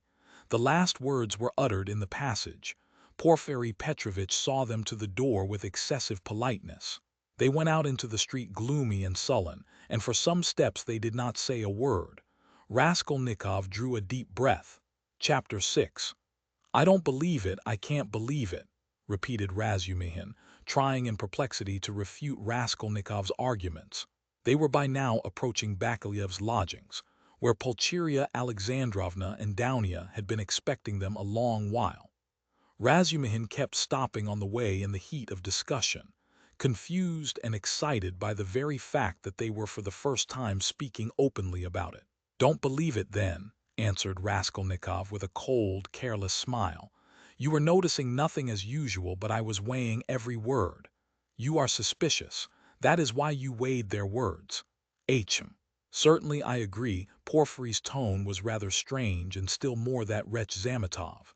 You are right, there was something about him, but why? Why? He has changed his mind since last night. Quite the contrary. If they had that brainless idea, they would do their utmost to hide it and conceal their cards so as to catch you afterwards. But it was all impudent and careless. If they had had facts, I mean real facts, or at least grounds for suspicion, then they would certainly have tried to hide their game, in the hope of getting more. They would have made a search long ago besides. But they have no facts, not one. It is all mirage, all ambiguous, simply a floating idea. So they try to throw me out by impudence. And perhaps he was irritated at having no facts and blurted it out in his vexation, or perhaps he has some plan. He seems an intelligent man. Perhaps he wanted to frighten me by pretending to know. They have a psychology of their own, brother, but it is loathsome explaining it all. Stop. And it's insulting, insulting. I understand you, but, since we have spoken openly now, and it is an excellent thing that we have at last, I am glad. I will own now frankly that I noticed it in them long ago, this idea. Of course the merest hint only, an insinuation. But why an insinuation even? How dare they? What foundation have they? If only you knew how furious I have been. Think only. Simply because a poor student, unhinged by poverty and hypochondria, on the eve of a severe delirious illness, note that, suspicious, vain, proud, who has not seen a soul to speak to for 6 months, in rags and in boots without soles, has to face some wretched policemen and put up with their insolence. And the unexpected debt thrust under his nose, the IOU presented by Tchebarov, the new paint, 30 degrees re-armor and a stifling atmosphere, a crowd of people, The talk about the murder of a person where he had been just before, and all that on an empty stomach. He might well have a fainting fit. And that is what they found it all on. Damn them. I understand how annoying it is, but in your place, Radia, I would laugh at them, or better still, spit in their ugly faces and spit a dozen times in all directions. I'd hit out in all directions neatly too, and so I'd put an end to it. Damn them, don't be downhearted, it's a shame. He really has put it well, though, Raskolnikov thought. Damn them. But the cross-examination again tomorrow, he said with bitterness. Must I really enter into explanations with them? I feel vexed as it is, that I condescended to speak to Zametov yesterday in the restaurant. Damn it. I will go myself to Porfiry. I will squeeze it out of him as one of the family. He must let me know the ins and outs of it all. And as for Zametov, at last he sees through him, thought Raskolnikov. Stay, cried Razumihin, seizing him by the shoulder again. Stay, you were wrong, I have thought it out. You are wrong. How was that a trap? You say that the question about the workmen was a trap. But if you had done that, could you have said you had seen them painting the flat? And the workmen? On the contrary, you would have seen nothing, even if you had seen it. Who would own it against himself? If I had done that thing, I should certainly have said that I had seen the workmen and the flat, Raskolnikov answered, with reluctance and obvious disgust. But why speak against yourself? Because only peasants or the most inexperienced novices deny everything flatly at examinations. If a man is ever so little developed and experienced, he will certainly try to admit all the external facts that can't be avoided, but will seek other explanations of them, will introduce some special, unexpected turn that will give them another significance and put them in another light. Porfiry might well reckon that I should be sure to answer so, and say I had seen them to give an air of truth, and then make some explanation. But he would have told you at once that the workmen could not have been there 2 days before, and that therefore you must have been there on the day of the murder at 8 o'clock. And so he would have caught you over a detail. Yes, that is what he was reckoning on, that I should not have time to reflect, and should be in a hurry to make the most likely answer, and so would forget that the workmen could not have been there 2 days before. But how could you forget it? Nothing easier. It is in just such stupid things clever people are most easily caught. The more cunning a man is, the less he suspects that he will be caught in a simple thing. The more cunning a man is, the simpler the trap he must be caught in. Porfiry is not such a fool as you think. He is a knave then, if that is so. Raskolnikov could not help laughing. But at the very moment he was struck by the strangeness of his own frankness, and the eagerness with which he had made this explanation, though he had kept up all the preceding conversation with gloomy repulsion, obviously with a motive from necessity. I am getting a relish for certain aspects, he thought to himself. But almost at the same instant he became suddenly uneasy, as though an unexpected and alarming idea had occurred to him. His uneasiness kept on increasing. They had just reached the entrance to Bakaleyev's. "Go in alone," said Raskolnikov suddenly. "I will be back directly." "Where are you going?" "Why, we are just here." "I can't help it. I will come in half an hour." "Tell them, say what you like, I will come with you." "You too want to torture me," he screamed with such bitter irritation, such despair in his eyes that Razumihin's hands dropped. He stood for some time on the steps, looking gloomily at Raskolnikov striding rapidly away in the direction of his lodging. At last, gritting his teeth and clenching his fist, he swore he would squeeze Porfiry like a lemon that very day, and went up the stairs to reassure Pulcheria Alexandrovna, who was by now alarmed at their long absence. When Raskolnikov got home, his hair was soaked with sweat and he was breathing heavily. He went rapidly up the stairs, walked into his unlocked room and at once fastened the latch. Then in senseless terror he rushed to the corner, to that hole under the paper where he had put the things, put his hand in, and for some minutes felt carefully in the hole, in every crack and fold of the paper. Finding nothing, he got up and drew a deep breath. As he was reaching the steps of Bakaleyev's, he suddenly fancied that something, a chain, a stud, or even a bit of paper in which they had been wrapped with the old woman's handwriting on it, might somehow have slipped out and been lost in some crack, and then might suddenly turn up as unexpected, conclusive evidence against him. He stood as though lost in thought, and a strange, humiliated, half-senseless smile strayed on his lips. He took his cap at last and went quietly out of the room. His ideas were all tangled. He went dreamily through the gateway. "Here he is himself," shouted a loud voice. He raised his head. The porter was standing at the door of his little room and was pointing him out to a short man who looked like an artisan, wearing a long coat and a waistcoat, and looking at a distance remarkably like a woman. He stooped, and his head in a greasy cap hung forward. From his wrinkled, flabby face he looked over 50. His little eyes were lost in fat, and they looked out grimly, sternly, and discontentedly. "What is it?" Raskolnikov asked, going up to the porter. The man stole a look at him from under his brows, and he looked at him attentively, deliberately. Then he turned slowly and went out of the gate into the street without saying a word. "What is it?" cried Raskolnikov. "Why, he there was asking whether a student lived here, mentioned your name and whom you lodged with. I saw you coming and pointed you out, and he went away. It's funny." The porter too seemed rather puzzled, but not much so, and after wondering for a moment he turned and went back to his room. Raskolnikov ran after the stranger, and at once caught sight of him walking along the other side of the street with the same even, deliberate step, with his eyes fixed on the ground, as though in meditation. He soon overtook him, but for some time walked behind him. At last, moving on to a level with him, he looked at his face.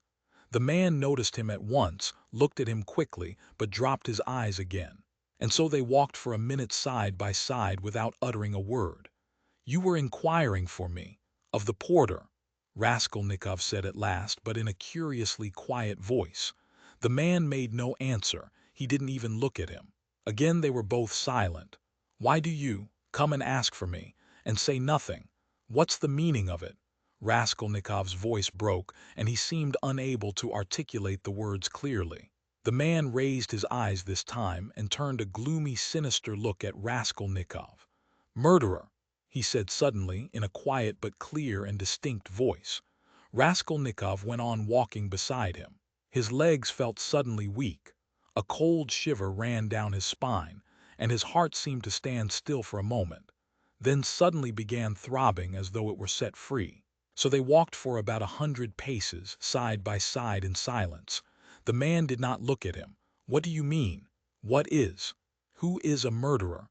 muttered Raskolnikov hardly audibly. "You are a murderer," the man answered still more articulately and emphatically, with a smile of triumphant hatred, and again he looked straight into Raskolnikov's pale face and stricken eyes. They had just reached the crossroads. The man turned to the left without looking behind him. Raskolnikov remained standing, gazing after him. He saw him turn round 50 paces away and look back at him still standing there.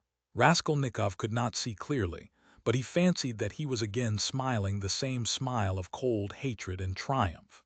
With slow, faltering steps, with shaking knees, Raskolnikov made his way back to his little garret, feeling chilled all over. He took off his cap and put it on the table, and for 10 minutes he stood without moving. Then he sank exhausted on the sofa, and with a weak moan of pain he stretched himself on it. So he lay for half an hour. He thought of nothing. Some thoughts or fragments of thoughts, some images without order or coherence floated before his mind. Faces of people he had seen in his childhood or met somewhere once, whom he would never have recalled, the belfry of the church at V, the billiard table in a restaurant and some officers playing billiards, the smell of cigars in some underground tobacco shop, a tavern room, a back staircase quite dark, all sloppy with dirty water and strewn with eggshells, and the Sunday bells floating in from somewhere.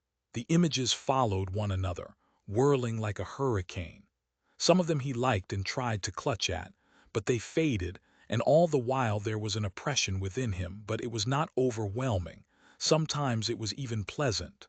The slight shivering still persisted, but that too was an almost pleasant sensation. He heard the hurried footsteps of Razumihin. He closed his eyes and pretended to be asleep. Razumihin opened the door and stood for some time in the doorway as though hesitating. Then he stepped softly into the room and went cautiously to the sofa. Raskolnikov heard Nastasia's whisper, "Don't disturb him. Let him sleep. He can have his dinner later." "Quite so," answered Razumihin. Both withdrew carefully and closed the door. Another half-hour passed. Raskolnikov opened his eyes, turned on his back again, clasping his hands behind his head. Who is he? Who is that man who sprang out of the earth? Where was he? What did he see? He has seen it all, that's clear. Where was he then? And from where did he see? Why has he only now sprung out of the earth? And how could he see? Is it possible? Continued Raskolnikov, turning cold and shivering. And the jewel case Nikolay found behind the door, was that possible? A clue. You miss an infinitesimal line and you can build it into a pyramid of evidence. A fly flew by and saw it. Is it possible? He felt with sudden loathing how weak, how physically weak he had become. I ought to have known it, he thought with a bitter smile.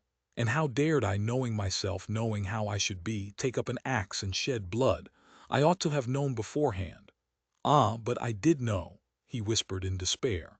At times he came to a standstill at some thought. No, those men are not made so.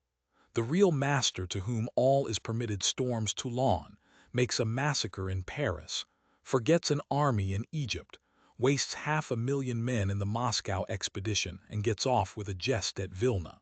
And altars are set up to him after his death, and so all is permitted. No, such people, it seems, are not of flesh but of bronze. One sudden irrelevant idea almost made him laugh. Napoleon, the pyramids, Waterloo, and a wretched skinny old woman, a pawnbroker with a red trunk under her bed. It's a nice hash for Porfiry Petrovitch to digest. How can they digest it? It's too inartistic. A Napoleon creep under an old woman's bed. Ah, how loathsome! At moments he felt he was raving. He sank into a state of feverish excitement. The old woman is of no consequence, he thought, hotly and incoherently. The old woman was a mistake perhaps, but she is not what matters. The old woman was only an illness. I was in a hurry to overstep. I didn't kill a human being but a principle. I killed the principle, but I didn't overstep. I stopped on this side. I was only capable of killing, and it seems I wasn't even capable of that. Principle. Why was that fool Razumihin abusing the socialists? They are industrious, commercial people. The happiness of all is their case. No, life is only given to me once and I shall never have it again. I don't want to wait for the happiness of all. I want to live myself, or else better not live at all. I simply couldn't pass by my mother starving, keeping my ruble in my pocket while I waited for the happiness of all. I am putting my little brick into the happiness of all, and so my heart is at peace. Ha ha, why have you let me slip? I only live once, I too want. I am an aesthetic louse and nothing more, he added suddenly, laughing like a madman. Yes, I am certainly a louse, he went on, clutching at the idea, gloating over it and playing with it with vindictive pleasure. In the first place, because I can reason that I am one. And secondly, because for a month past I have been troubling benevolent Providence, calling it to witness that not for my own fleshly lusts did I undertake it, but with a grand and noble object. Ha ha. Thirdly, because I aimed at carrying it out as justly as possible, weighing, measuring, and calculating. Of all the lice I picked out the most useless one, and proposed to take from her only as much as I needed for the first step, no more nor less. So the rest would have gone to a monastery, according to her will, ha ha. And what shows that I am utterly a louse, he added, grinding his teeth, is that I am perhaps viler and more loathsome than the louse I killed, and I felt beforehand that I should tell myself so after killing her. Can anything be compared with the horror of that? The vulgarity, the abjectness. I understand the prophet with his saber on his steed. Allah commands and trembling creation must obey. The prophet is right. He is right when he sets a battery across the street and blows up the innocent and the guilty without deigning to explain. It's for you to obey, trembling creation, and not to have desires, for that's not for you. I shall never, never forgive the old woman. His hair was soaked with sweat, his quivering lips were parched, his eyes were fixed on the ceiling. Mother, sister, how I loved them. Why do I hate them now? Yes, I hate them. I feel a physical hatred for them. I can't bear them near me. I went up to my mother and kissed her, I remember. To embrace her and think if she only knew.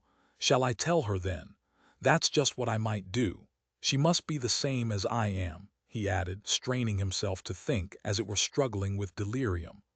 Ah, how I hate the old woman now. I feel I should kill her again if she came to life. Poor Lizaveta, why did she come in? It's strange, though, why is it I scarcely ever think of her as though I hadn't killed her?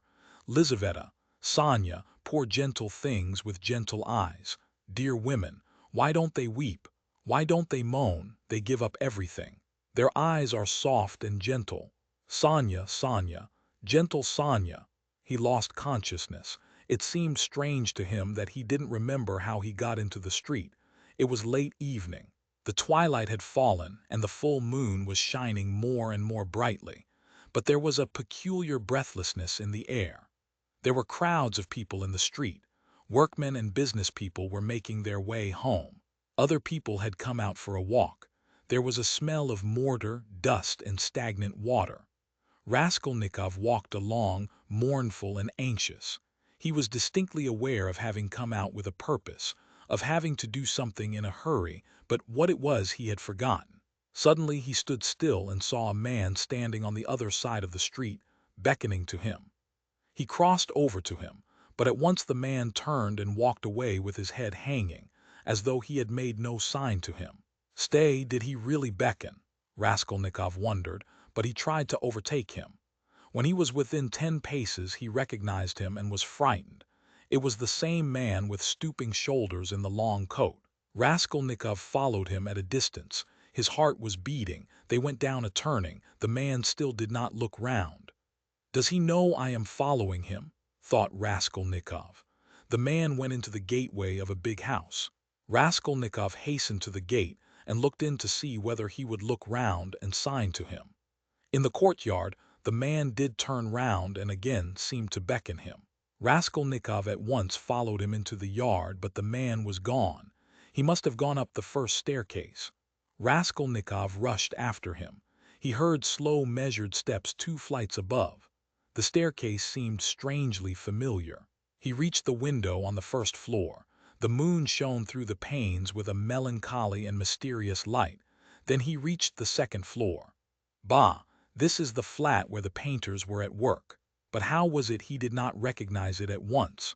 The steps of the man above had died away, so he must have stopped or hidden somewhere. He reached the third story. Should he go on? There was a stillness that was dreadful, but he went on. The sound of his own footsteps scared and frightened him. How dark it was! The man must be hiding in some corner here. Ah, the flat was standing wide open. He hesitated and went in. It was very dark and empty in the passage, as though everything had been removed. He crept on tiptoe into the parlor, which was flooded with moonlight. Everything there was as before, the chairs, the looking-glass, the yellow sofa, and the pictures in the frames. A huge, round, copper-red moon looked in at the windows. It's the moon that makes it so still, weaving some mystery, thought Raskolnikov. He stood and waited a long while, and the more silent the moonlight, the more violently his heart beat, till it was painful. And still the same hush. Suddenly he heard a momentary sharp crack like the snapping of a splinter, and all was still again. A fly flew up suddenly and struck the window pane with a plaintive buzz. At that moment he noticed in the corner between the window and the little cupboard something like a cloak hanging on the wall. Why is that cloak here? He thought. It wasn't there before. He went up to it quietly and felt that there was someone hiding behind it. He cautiously moved the cloak and saw, sitting on a chair in the corner, the old woman bent double so that he couldn't see her face, but it was she. He stood over her. She is afraid, he thought. He stealthily took the axe from the noose and struck her one blow, then another on the skull. But strange to say, she did not stir, as though she were made of wood. He was frightened, bent down nearer and tried to look at her. But she, too, bent her head lower. He bent right down to the ground and peeped up into her face from below. He peeped and turned cold with horror. The old woman was sitting and laughing, shaking with noiseless laughter, doing her utmost that he should not hear it. Suddenly he fancied that the door from the bedroom was opened a little, and that there was laughter and whispering within. He was overcome with frenzy, and he began hitting the old woman on the head with all his force. But at every blow of the axe, the laughter and whispering from the bedroom grew louder, and the old woman was simply shaking with mirth. He was rushing away, but the passage was full of people. The doors of the flats stood open, and on the landing, on the stairs, and everywhere below there were people, rows of heads, all looking, but huddled together in silence and expectation. Something gripped his heart, his legs were rooted to the spot, they would not move. He tried to scream and woke up. He drew a deep breath, but his dream seemed strangely to persist. His door was flung open, and a man whom he had never seen stood in the doorway watching him intently. Raskolnikov had hardly opened his eyes, and he instantly closed them again. He lay on his back without stirring. Is it still a dream? He wondered and again raised his eyelids hardly perceptibly. The stranger was standing in the same place, still watching him. He stepped cautiously into the room, carefully closing the door after him, went up to the table, paused a moment, still keeping his eyes on Raskolnikov, and noiselessly seated himself on the chair by the sofa. He put his hat on the floor beside him and leaned his hands on his cane and his chin on his hands. It was evident that he was prepared to wait indefinitely.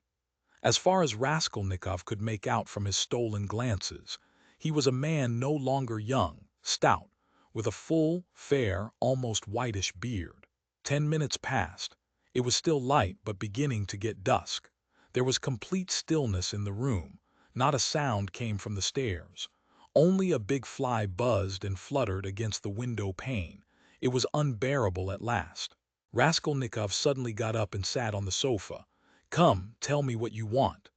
"I knew you were not asleep, but only pretending," the stranger answered oddly, laughing calmly. "Arkady Ivanovich Svidrigailov, allow me to introduce myself. Thank you for listening. If you enjoyed this story, don't forget to follow the reading lantern and let its light guide you to your next great tale.